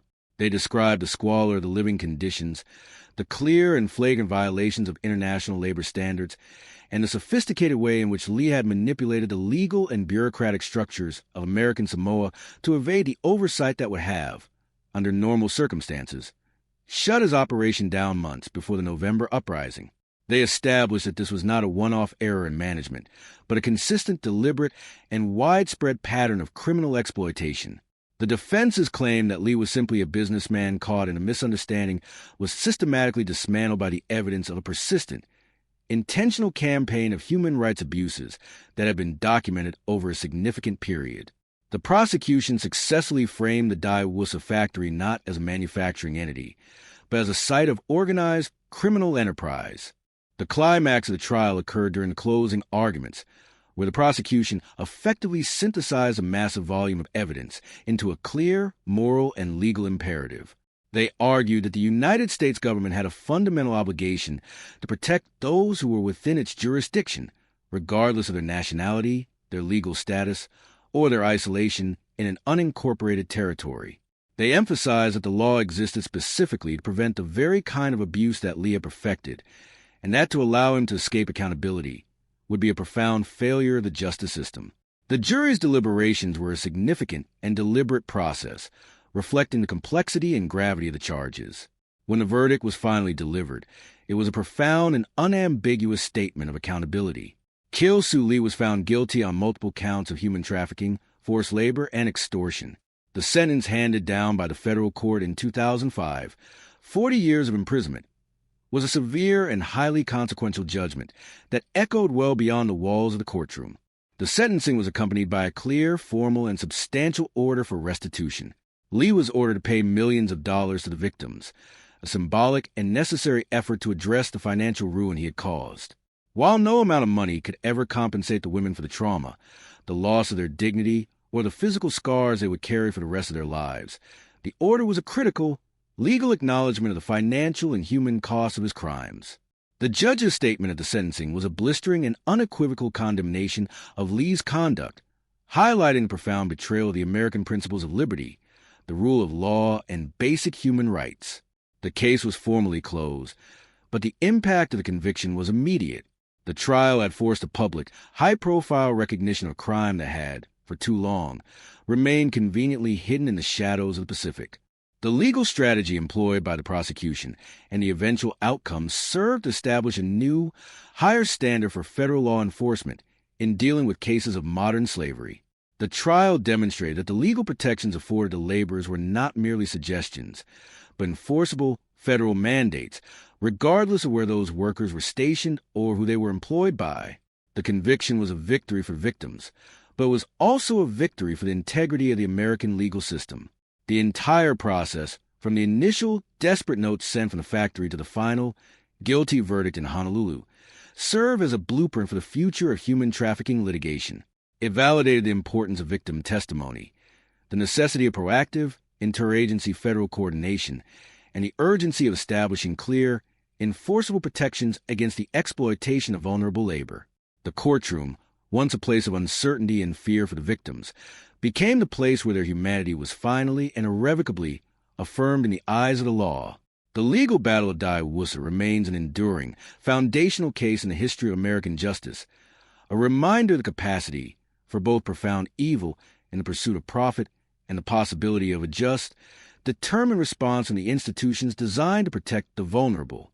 The outcome was a testament to the fact that, in the face of organized and entrenched cruelty, the law, when wielded with determination and clarity, can successfully pierce even the most isolated and secure systems of exploitation, providing a measure of accountability that is both necessary and overdue.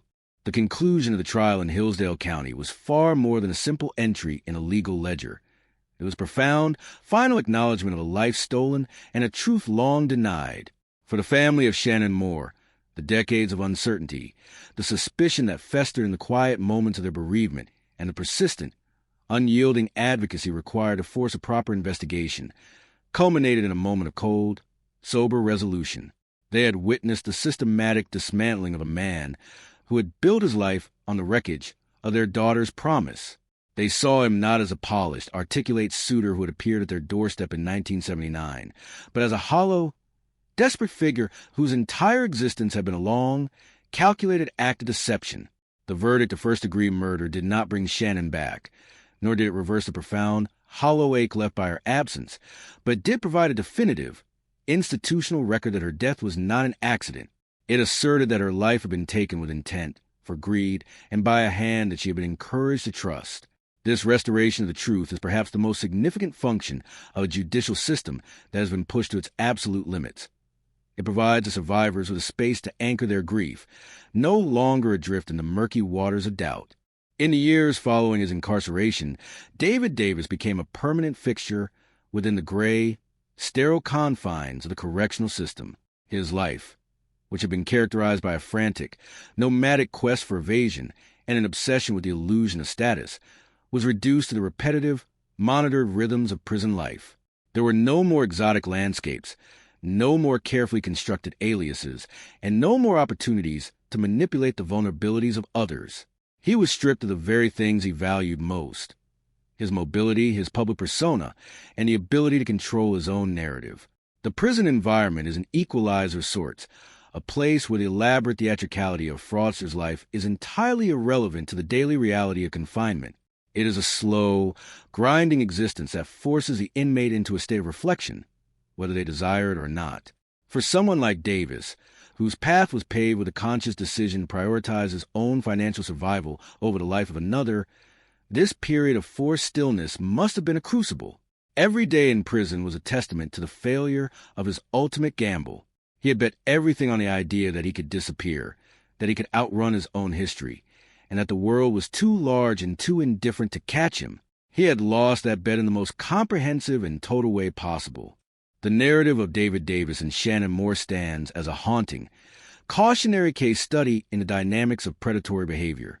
It serves as a stark reminder that the most dangerous individuals are often not those who broadcast their hostility, but those who are the most skilled at mirroring the desires and values of their victims. Davis did not present himself as a threat. He presented himself as a solution. He identified what Shannon valued: stability, partnership, and a nurturing, peaceful life, and he crafted a persona that embodied those values perfectly. This is a hallmark of the most effective manipulators. They do not attack the victim's defenses. They co-opt them. They become the person the victim wants them to be, effectively turning the victim's own trust against them. This case forces us to reckon with a terrifying, uncomfortable question. How do we distinguish between genuine love and a mirror held up by someone waiting to strike? The answer, unfortunately, is rarely clear in the early, euphoric stages of a relationship, which is precisely why the predator relies on speed, pressure, and the deliberate exclusion of external perspective. Furthermore, the saga of this investigation illuminates the critical, life-saving importance of listening to the voices of those who know the victim best. The initial failure of the authorities in Hillsdale County to look past the surface-level details of the scene was a failure born from an institutionalized trust in the status quo. They saw a husband, a grieving spouse, and a physical scene that matched the story, and they chose the path of least resistance. It was only because Shannon's family refused to accept the official narrative, despite the lack of evidence at the time, that the truth was eventually pulled from the dark.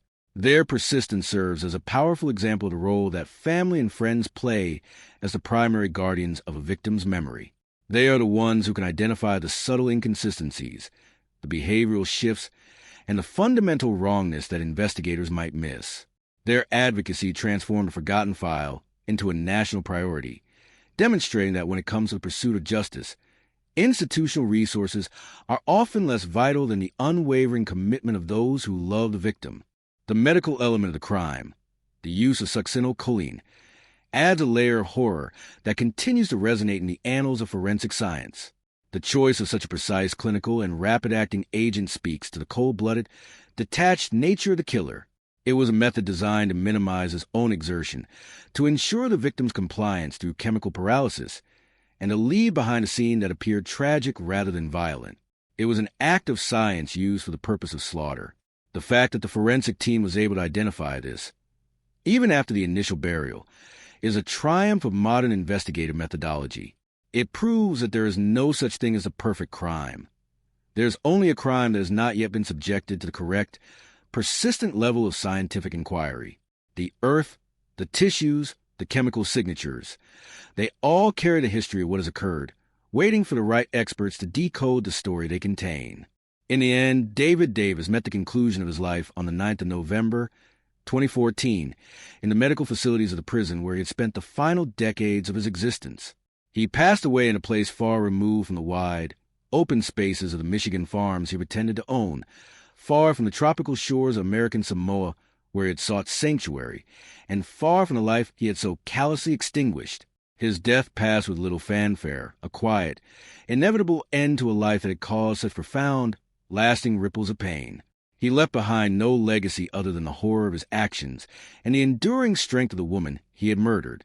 Shannon Moore's life was cut tragically short, and she was denied the family, the career, and the future she had so carefully prepared for. But she remains the center of the story. She is remembered not as a victim who was easily fooled, but as a person of such inherent goodness and intelligence that her death required a massive, coordinated effort of deception to enact. As we look back on this sequence of events, we are reminded that our lives are connected by fragile, invisible threads of trust. We share our most intimate moments, our deepest hopes, and our future plans with those we choose to hold close. The story of David Davis is a tragedy that explores the snapping of those threads. It is a reminder that the world contains individuals who view those threads not as bonds of love, but as points of leverage to be exploited for their own selfish, fleeting ends. It challenges us to maintain a balance between our capacity for empathy and the necessary, healthy exercise of skepticism. It asks us to recognize the red flags that are often masked by the charm, the rush, and the manufactured perfection of a new connection.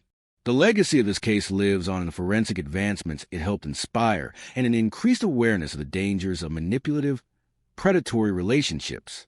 It serves as a persistent, quiet warning to be vigilant, to value the instinct of those who truly know us, and to recognize that justice, while sometimes agonizingly slow, is a persistent force. The silence that now surrounds David Davis in his final resting place is a stark contrast to the roar of the life he tried to steal, and the name Shannon Moore continues to stand as a testament to the resilience of truth. She exists now in the memory of those who loved her, in the records of a system that finally recognized her humanity, and in the story that will continue to be told whenever we gather to discuss the fragile nature of human connection, and the lengths to which we must go to protect the integrity of the truth. The dark chapter of the Hillsdale Woods has been closed. The perpetrator has been held to account. And though the loss remains absolute, the narrative has been restored to its proper, final form. The final echoes of the Shannon Moore case resonate far beyond the confines of the courtroom or the sterile walls of the correctional facility where David Davis spent his remaining years. When we reflect upon a story of such profound deception and calculated cruelty, we are inevitably forced to contemplate the fragility of a human experience, how a single, life-altering encounter can redirect the path of a promising future toward an abyss of darkness. Shannon Moore was more than just a tragic victim of a cold-blooded fraudster. She was a vibrant, capable, and profoundly empathetic woman whose life represented the very best of human potential. She was a professional caregiver, a daughter, a friend, and a partner, someone who moved through the world with the intention of alleviating the suffering of others. To see her life intercepted by the machinations of someone who viewed her purely as a financial instrument is a stark indictment of the vulnerability that accompanies genuine, unshielded love. The story of her life and death is a testament to the fact that while predators may succeed in silencing a voice or ending a life, they are ultimately unable to control the legacy that a person leaves behind, a legacy defined not by the manner of their death, but by the love and integrity they exhibited while they were here. The investigation that brought Davis to justice stands as a pivotal moment in the evolution of forensic science and legal procedure, particularly regarding how domestic homicide cases are handled in rural jurisdictions. It serves as a haunting masterclass for investigators who are tasked with looking past the surface of an apparent accident. The failure of the initial responders in Hillsdale County to recognize the crime for what it was, a staged, premeditated execution, was not a reflection of individual malice, but rather a systemic bias toward the comforting assumption of order. We are all prone to the psychological convenience of believing that tragedy is an unfortunate, random occurrence rather than a product of malice, as the latter requires us to accept a reality that is far more terrifying. This case dismantled that convenience, forcing a rural community and a broader legal system to confront the fact that murder can be meticulously performed within the sanctity of a private home, hidden behind the mask of a grieving spouse. The lessons learned from this case were incorporated into the training of law enforcement across the Midwest, ensuring that the next time a tragedy occurs under suspicious circumstances, investigators are better equipped to look for the invisible traces of foul play, the inconsistencies in the narrative, and the biological markers that cannot be lied away. Furthermore, the saga of the manhunt for David Davis serves as a profound meditation on the nature of modern anonymity and the limits of evasion. In an era before the digital panopticon of the 21st century, Davis managed to utilize the sheer scale of the United States and the isolation of the South Pacific to create a series of fragile, temporary lives. He demonstrated that with enough audacity, a person can reinvent themselves and step away from the consequences of their actions, provided they are willing to exist in a perpetual state of movement and deception. However, the case also proved that the modern world is fundamentally interconnected in ways that even the most skillful manipulator cannot fully anticipate or control. The reach of the media, the persistence of federal investigators, and the shared consciousness of the public combined to strip away his invisibility. The very tools of communication he likely feared the most, the television broadcast, the national news profile, ended up being the instruments of his exposure. It is a sobering thought for anyone who believes they can outrun the truth. In a society driven by the pursuit of accountability, the shadows you inhabit are always susceptible to being illuminated by the collective gaze of those who refuse to let justice go unserved. The role of the family in the aftermath of a crime is perhaps the most overlooked aspect of the criminal justice system. In the case of Shannon Moore, her family members were the primary architects of her justice. They did not sit in silent resignation. They engaged in a tireless, multi-year campaign to ensure that her death was not relegated to the archive of forgotten tragedies. They were the ones who saw the inconsistency in the story of the fall, who felt the dissonance between the person they knew and the narrative that was being fed to the public, and who possessed the fortitude to challenge the authorities. This persistence is a lesson in the power of advocacy. It underscores the fact that the state is not always a proactive engine of justice. Often, it is a dormant machine that requires the relentless, agonizing pressure of those who love the victim to kickstart the gears of accountability. The Moore family ensured that the name of their daughter would remain in the public consciousness, and in doing so, they provided a vital, human anchor for the entire investigation. They did not allow the bureaucratic inertia of the law to bury their daughter for a second time, and their success remains an inspiration to every family that finds themselves in the nightmare of an unresolved loss. Reflecting on the life of David Davis is to look into a mirror of absolute, cold-blooded emptiness. There is a tendency in popular culture to search for the why behind such men, to look for the traumatic childhood, the missed opportunity, or the psychological nuance that might explain their capacity for such grotesque violence. Yet, in the case of Davis, the explanation is frustratingly, chillingly simple. He was a man driven by the most mundane of human failures, greed, laziness, and an utter lack of empathy. There was no grand ideology, no tortured genius, no complex political motivation. He was a small, desperate man who used the lives of others as currency to pay off his own bad debts. The tragedy is not that we cannot understand him. It is that we can. He represents the banality of evil, the way that a person can justify the most horrific of acts by reducing the value of a human life to a balance sheet. The fact that he was eventually forced to spend his days in the gray, confined monotony of a prison cell, is not just a legal punishment. It is a natural, inevitable end for a person who viewed the world as a game to be played rather than a reality to be lived. As we bring this long and heavy narrative to a close, we are left with the image of a life that was fundamentally broken, but ultimately vindicated. We are left with the memory of a woman who was loved, whose integrity was defended by those who remained, and whose story now serves as a shield for others. The woods of Hillsdale County, once a site of a grotesque performance, have long since returned to their natural, quiet state. But the truth that was unearthed there has remained constant. We must acknowledge that the protection of the truth is an active, communal responsibility. It requires us to listen when those around us express concern about the nature of our relationships, to look past the charming exteriors of those who present themselves as perfect partners, and to maintain a vigilant, skeptical eye toward the narratives that feel too convenient to be true.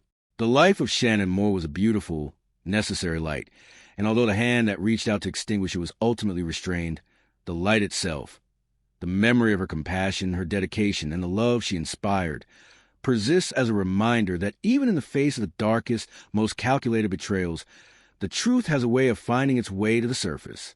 We tell these stories not to dwell in the darkness, but to honor the victims by refusing to let their memories be stolen, and by learning the lessons of their lives and their untimely deaths have laid bare for us to study.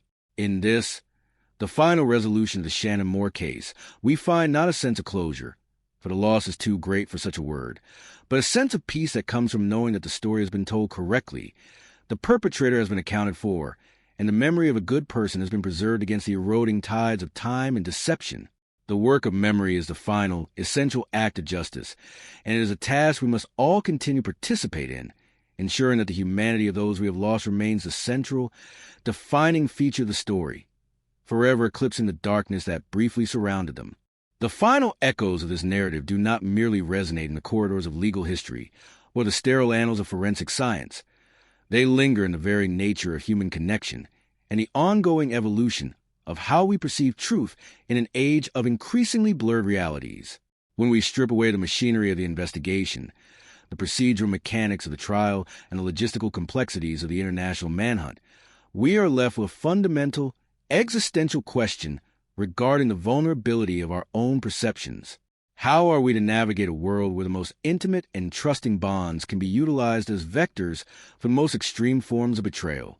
The story of Shannon Moore and David Davis is not a deviation from the human experience, but rather a chilling extreme of its inherent possibilities. It demands that we contemplate the fragility of our subjective reality and the immense, collective effort required to reestablish the objective truth once it has been deliberately dismantled.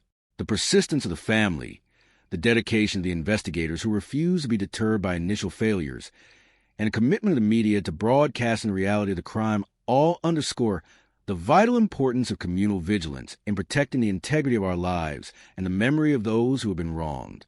In the years since the culmination of the legal proceedings, the technological landscape has transformed beyond recognition, offering new tools for the detection of deception and the documentation of our lives. Yet, despite these advancements, the core challenge identified by this case remains unchanged: the necessity for human intuition to be tempered by the empirical rigor of inquiry. We live in a time where the fabrication of personas has moved from the physical world into the digital sphere, where the ability to construct a narrative of success, stability, and wealth is increasingly effortless. The lesson of the Hillsdale Woods is that we must maintain a healthy, persistent awareness of the discrepancy between the story presented and the reality lived. It is not an invitation to cynicism, but a mandate for the exercise of critical thought and the prioritization of transparency in the relationships we hold most dear. It reminds us that trust is not a static condition that can be granted without consideration, but a dynamic process that requires the ongoing verification of character, consistency, and intent. The case also highlights a profound, life-altering role of institutional accountability. For Shannon's family, the initial failure of the local authorities was not just a professional oversight. It was a profound, personal injury that compounded the trauma of their loss. It forced them to navigate a secondary, institutional struggle for the acknowledgement of the truth. This dynamic is a critical aspect of the post-crime experience for many victims' families. The justice system, in its idealized form, is designed to serve the truth, yet in practice, it is often shaped by the limits of human perception, institutional biases, and the constraints of available resources. The success of the investigation only came when these constraints were bypassed through the sheer, unyielding pressure of the victims' advocates. It speaks to the necessity of constant oversight, the importance of fostering a culture of rigorous, forensic-led investigation, and the fundamental right of every victim to have their story treated with the absolute gravity and objective scrutiny that it requires.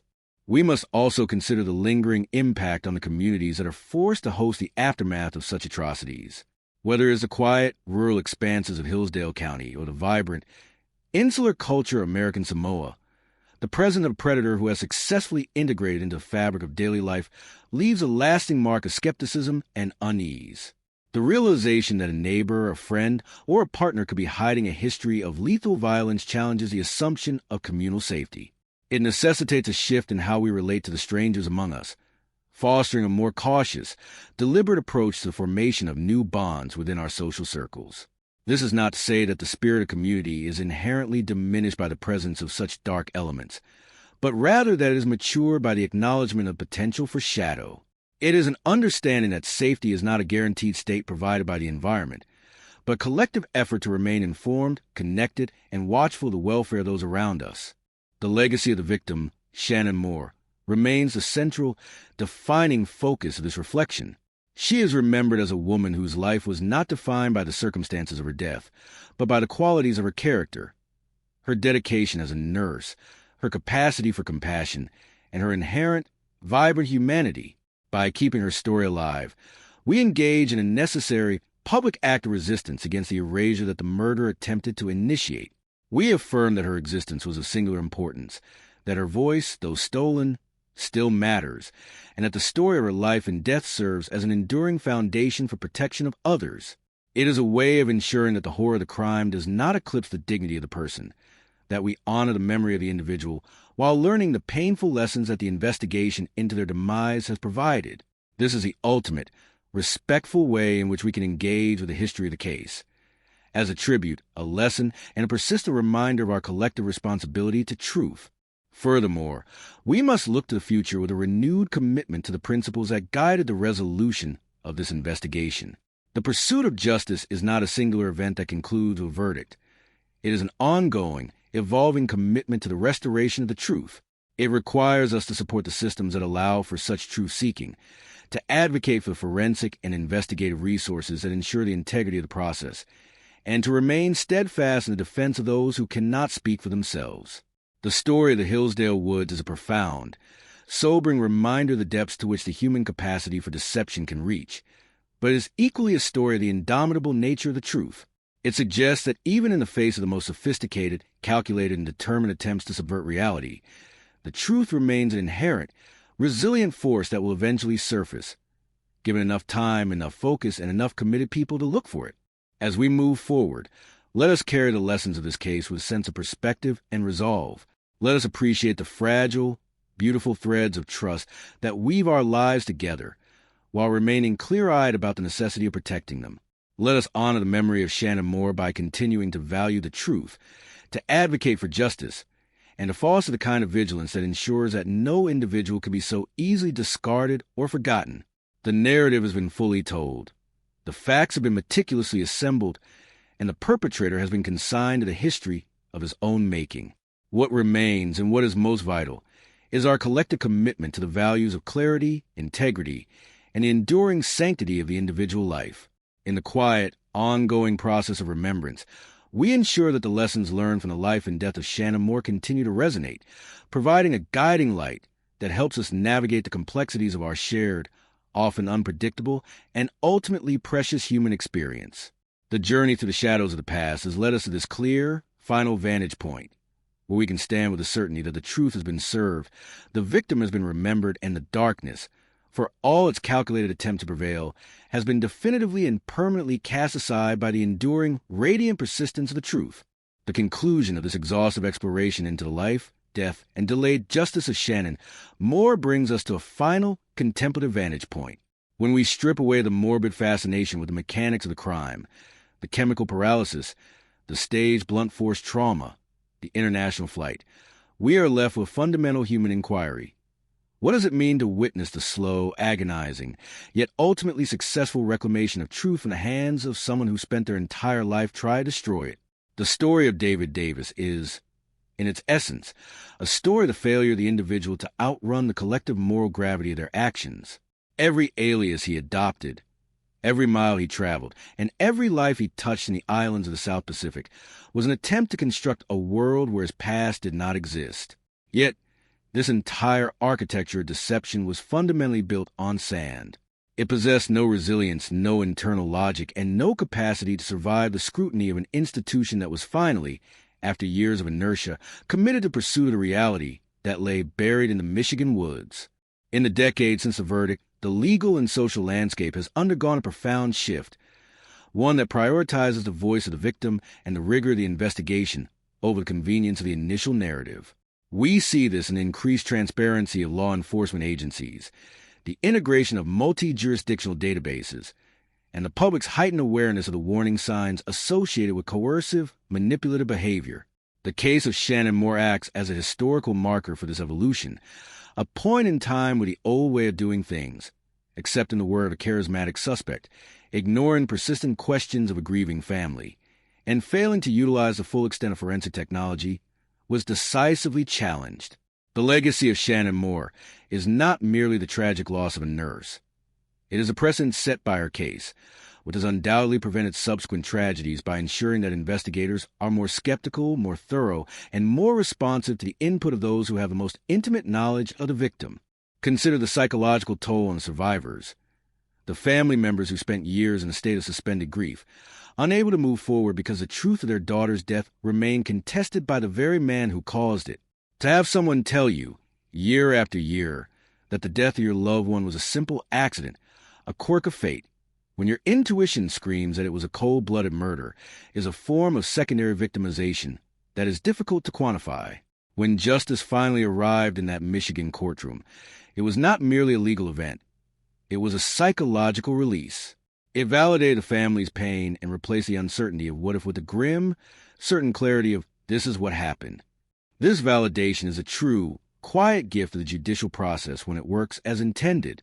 It restores the dignity of the victim and provides the survivors with the ability to stop fighting for the truth and start the long, arduous process of living with the memory of the life that was lost. As we analyze the trajectory of this entire saga, we must also address the terrifying ease with which a predator like David Davis was able to move through society, seemingly invisible to those he encountered. He was a master of the mask, someone who understood that the majority of people are fundamentally decent and assume the best of those they meet. This assumption is a beautiful, necessary social lubricant, but it is also a blind spot.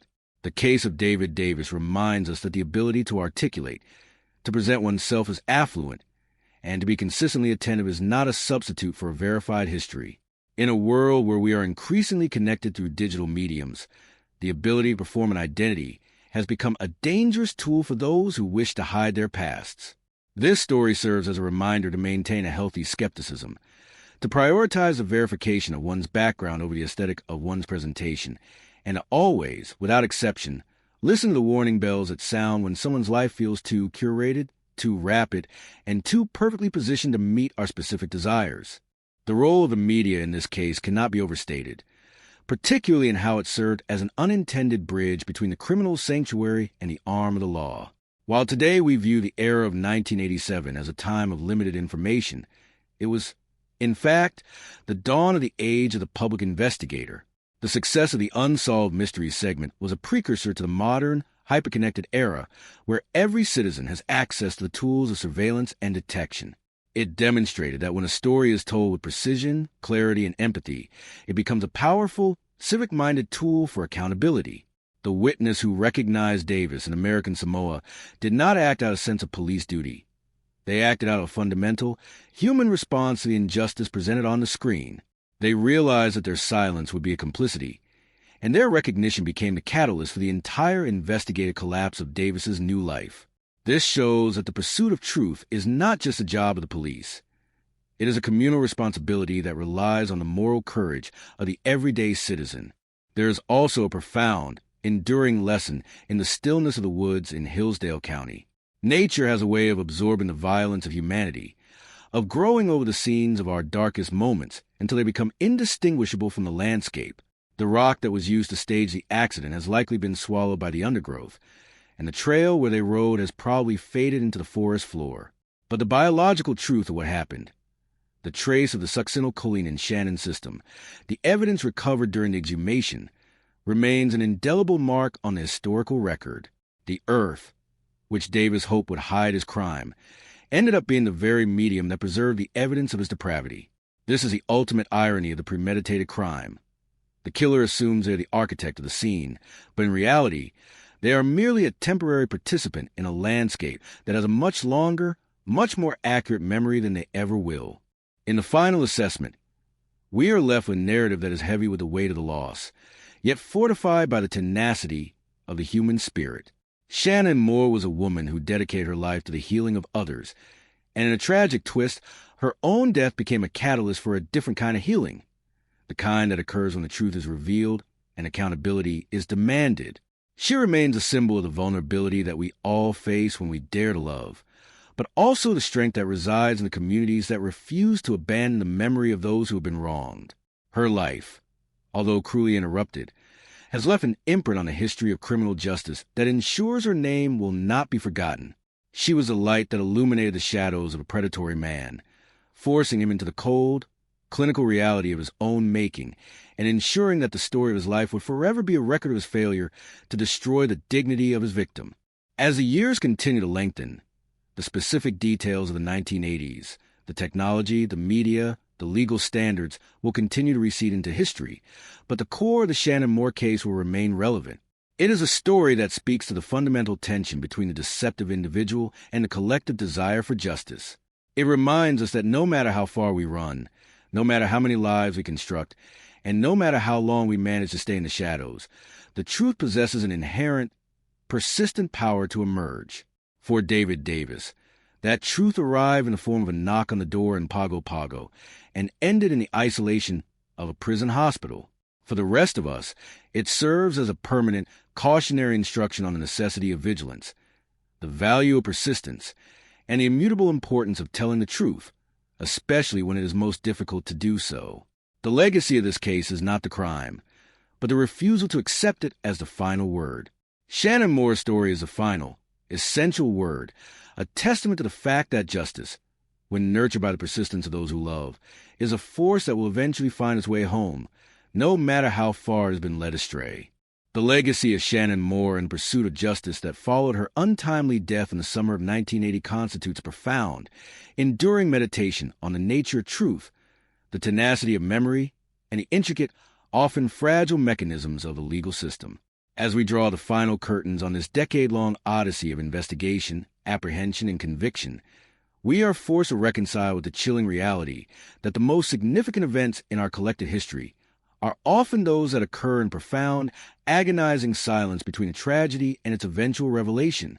The journey from the quiet, shadowed trails of Hillsdale County to the clinical finality of a prison medical facility serves as a mirror held up to our own capacity for denial, our reliance on the deceptive appearances of normalcy, and the immense, collective cost of restoring an objective reality once it has been shattered by a calculated act of violence. This story is not merely a chronicle of homicide. It is an examination of the systemic vulnerabilities that allow predators to operate and the singular, indomitable force of human love that acts as the ultimate antidote to the erasure of the truth. In the final assessment, the story of Shannon Moore is defined by the persistent, unyielding light of those who refuse to let her memory fade into the obscurity of a closed case. The evolution of her case from a local, misunderstood tragedy into a nationwide pursuit of accountability is a testament to the fact that justice is rarely an automatic or inherent feature of society. Rather, it is a hard-won condition that must be consistently advocated for, defended, and refined. Every step of this process, from the exhumation of her remains and the application of toxicological science to the mobilization of the media, and the international coordination of law enforcement, represented a deliberate choice to prioritize the sanctity of her life over the convenience of a simplified, incorrect narrative. It serves as an essential, foundational lesson for our society. When the institutional mechanisms of justice fail, the persistence of the individual, the integrity of scientific inquiry, and the power of public awareness become the primary instruments through which the truth is reclaimed. We must also reflect on the evolving nature of the predator, as exemplified by David Davis. He was not a creature of raw, unbridled impulse, but construct of meticulous calculation, a man who viewed the world as a game of chess played with the lives and trust of those around him. The terror he inflicted was not rooted in chaos, but in the sterile, icy efficiency of his planning, his ability to move through the world, adopting new identities and weaving himself into the fabric of distant, unsuspecting communities, highlights the terrifying fluidity of identity in the modern era. It challenges us to reconsider the assumption of security in our social interactions and underscores the importance of a vigilant, critical approach to the new relationships we form. Davis's life, both in his freedom and in his subsequent decades of confinement, stands as a bleak reminder that the mask of charm can be the most effective camouflage for the most profound forms of malice, and that the ultimate undoing of such individuals often lies in the very complexity of the lies they are forced to maintain. The role of the media, specifically the impact of programs like Unsolved Mysteries, warrants continued recognition for a capacity to act as a bridge between the isolated realities of a criminal's flight and the collective, investigative intelligence of the public. This intersection of entertainment, public service, and investigative journalism provided the singular breakthrough that was required to terminate Davis's nomadic deception. It demonstrates that the story of a crime does not belong solely to the investigators or the legal system. It is a narrative that exists within the public consciousness, and when it is communicated with accuracy and ethical weight, the public itself becomes an instrument of justice. This case stands as an early, defining example of potential for media to catalyze the resolution of long-standing cold cases, a model that has since been expanded upon and refined in the digital age, where the democratization of information has further empowered the public to participate in the pursuit of accountability. As we consider the forensic dimensions of the case, the role of toxicological evidence cannot be overstated. It was a physical, biological trace, the presence of succinylcholine, that acted as the undeniable, absolute witness to the nature of Shannon's death. This highlights the indispensable necessity of continuing to invest in and advance our forensic capabilities. The ability to identify substances that were once considered undetectable is the most powerful tool we possess in the fight against a sophisticated killer who seeks to mask their actions. It is a reminder that the truth is etched into the very cells of the victim, and that our ability to read that history is the primary boundary between the darkness of uncertainty and the clarity of a confirmed crime. The scientific legacy of this case is one of precision, rigor, and the uncompromising refusal to accept the superficial appearance of natural or accidental death, ensuring that the forensic record remains a resilient, immutable defense against the fabrications of the guilty. Furthermore, the impact of this long-term investigation on the legal culture of Michigan and beyond provides a template for the management of complex, multi-jurisdictional criminal pursuits. The coordination between the local authorities, the state-level offices of the Attorney General, and the federal resources of the FBI serves as an example of what is possible when institutional silos are breached in the service of a higher, shared objective. It emphasizes the importance of collaborative, information-sharing culture that prioritizes the delivery of justice over constraints of jurisdiction or administrative precedent. For the survivors, this institutional evolution is the most tangible, lasting legacy of the case. It ensures that the hurdles they were forced to overcome in their fight for the truth are less formidable for those who may follow in their footsteps, creating a more responsive, transparent, and rigorous system of accountability. As we close this multi-part exploration, our thoughts inevitably return to the individual whose life was the origin and the ultimate purpose of this entire, arduous journey. Shannon Moore's story is a profound, poignant reminder of the sanctity of an individual's potential and the irreparable, devastating loss that occurs when that potential is stripped away. Her life was characterized by a genuine, consistent commitment to the care of others, a vocation that was turned against her in the most horrific, inconceivable way. The narrative of her life is not diminished by the tragedy of its ending. Rather, it is elevated by the persistent, unwavering refusal of those who loved her to let her be reduced to the circumstances of her demise. By documenting the facts, by speaking the truth, and by ensuring that the perpetrator was brought to a formal, institutional reckoning, her family and the investigative teams transformed her memory into a beacon of resilience and the absolute, non-negotiable value of the truth. In the final, quiet moments of this reflection, we find ourselves standing in the clearing where the nightmare began, now seeing it not as a site of mystery, but as a place of revealed truth. The trees of the Hillsdale woods, the shadows of Pacific, and the sterile walls of the prison have all served as the chapters of a story that has finally, definitively reached its conclusion. The lies have been stripped away, the perpetrator has been consigned to the past, and the memory of Shannon Moore has been restored, shielded, and honored. This was the only possible necessary outcome, and while the pain of the loss is an indelible, permanent component of the survivor's existence, the restoration of the truth provides a final, anchoring resolution to the turbulence of the past. The journey through the shadows has been long. The lessons are stark and unforgiving, but the clarity that now remains is the most significant tribute we can offer to the life that was lost. The truth is not just a destination. It is a continuous, necessary practice of remembrance, a commitment to never forgetting, and the ultimate, triumphant assertion that even in the face of the most calculated, enduring, and pervasive darkness, the truth remains the only light capable of guiding us home. The finality of this account is the finality of the truth itself. Firm, unshakable, and eternally present, serving as a silent, powerful guardian over the memory of a woman who deserved everything, who gave everything, and whose story now stands as a permanent, immovable landmark in the landscape of our shared, evolving quest for justice. To reach the final resonance of the Shannon Moore narrative, we must stand in the quiet aftermath of the legal proceedings, looking back across the decades to understand the permanence of what was unearthed. The journey from that isolated forest clearing in Hillsdale County to the quiet finality of a prison hospital ward in 2014 is a trajectory of human experience that touches upon the most profound elements of our existence. The fragility of life, the devastating capacity for betrayal, and the immense, restorative power of the truth. As we finalize this chronicle, we are left not with a sense of closure, for such a word is inadequate to describe the loss of a life as full and vibrant as Shannon's, but with a sense of structural clarity. The story has been told, the deception has been dismantled, and the perpetrator has been placed within the definitive, unyielding boundaries of history. For those who remain, the process of navigating the world after such a profound violation requires a reclamation of the self, a commitment to living in a way that honors the integrity and the compassion that Shannon Moore represented in her professional and personal life. The systemic lessons that emerge from this case serve as a vital, enduring inheritance for our contemporary legal landscape. We now understand that the most dangerous threats to our personal safety are not always the ones that arrive with noise and violence. Often, they are the ones that arrive with the quiet, calculated promise of a shared future. The shift toward a more skeptical, forensic-focused approach in domestic death investigations has ensured that the predatory tactics employed by David Davis, the orchestration of an accident to facilitate a financial windfall, are significantly less likely to go undetected today. We have learned to look for the invisible footprints of the criminal mind, the secret insurance policies, the pattern of behavioral manipulation, the calculated removal of evidence, and the biological reality that the body holds.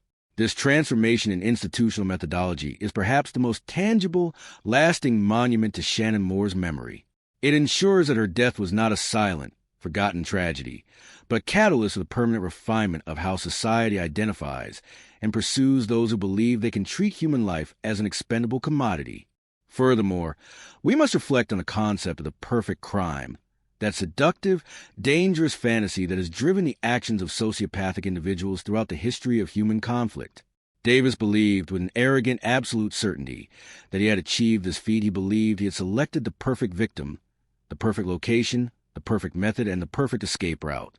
He operated with the belief that his intellect, his charm, and his mobility were superior to collective investigative capacity of the society he sought to evade.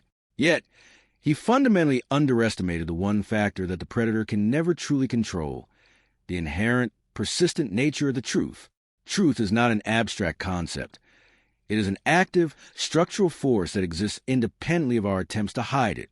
It is embedded in the environment, It is stored in the biological traces of the victim, and it is carried in the minds of those who refuse to let the past remain buried. Davis failed not because he made a mistake in his execution, but because he built his entire existence on a denial of the fundamental reality of human connection and accountability. As the years continue to pass, the specific, temporal markers of this case, the 1980 settings, the television broadcasts, the manual nature of the investigation, will begin to fade into the broader historical background of the 20th century. Yet, the core essence of the story, the struggle between a calculated, deceptive force and a persistent, truth-seeking commitment, remains eternally relevant. It serves as a reminder that we are all, in our own ways, the custodians of our own histories and the histories of those we have lost.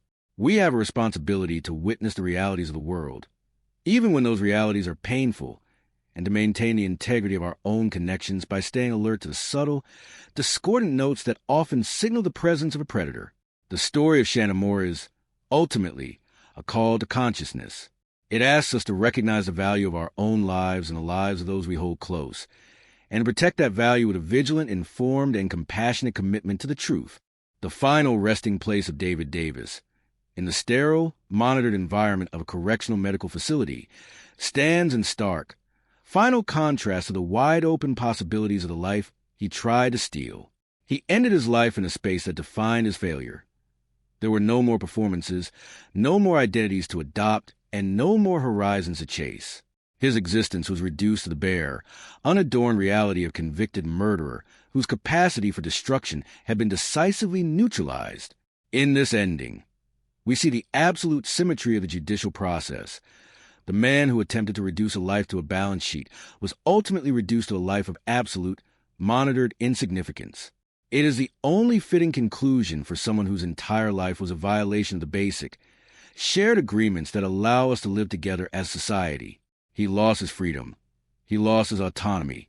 And in the end, he lost his ability to impact the world in any way other than as a cautionary entry in the annals of criminal history. As we step back from this narrative, we carry with us the image of a woman who is defined by her ability to give, to heal, and to nurture. Shannon Moore continues to exist in the memory of those who loved her, in the records of the institutions that were improved by her death, and in the story that we have reconstructed here. The pain of her loss remains a quiet, persistent presence, but it is no longer accompanied by the paralyzing weight of uncertainty. The truth has been fully rendered, the account has been settled, and the name of Shannon Moore has been restored to its proper place, not as a victim of a random misfortune, but as a person whose integrity remained intact even in the face of the most profound, calculated betrayal. Her life serves as a shield for others, a beacon of human potential that reminds us of profound value of the connections we share and the necessity of protecting those connections from the shadows of deception. In closing this chronicle, we are reminded that every life is a story, and every story has a truth that must be honored. The work of memory is a perpetual, essential process. It requires us to continue speaking the names of those we have lost, to continue advocating for the truth when the world seeks to move on, and to continue learning the difficult lessons that their lives and their untimely deaths have bequeathed to us. The saga of Shannon Moore is finished, but the resonance of her humanity, the strength of her family's love, and the enduring power of the truth remain as constant guiding forces. We honor her not just by telling this story, but by embodying the same compassion, the same integrity, and the same commitment to truth that she herself lived by, ensuring that the legacy of her life becomes a final, enduring word on the darkness that briefly surrounded her. The story is whole, the truth is preserved, and the light of her memory remains untouched by the shadows of the past, forever illuminating the way forward.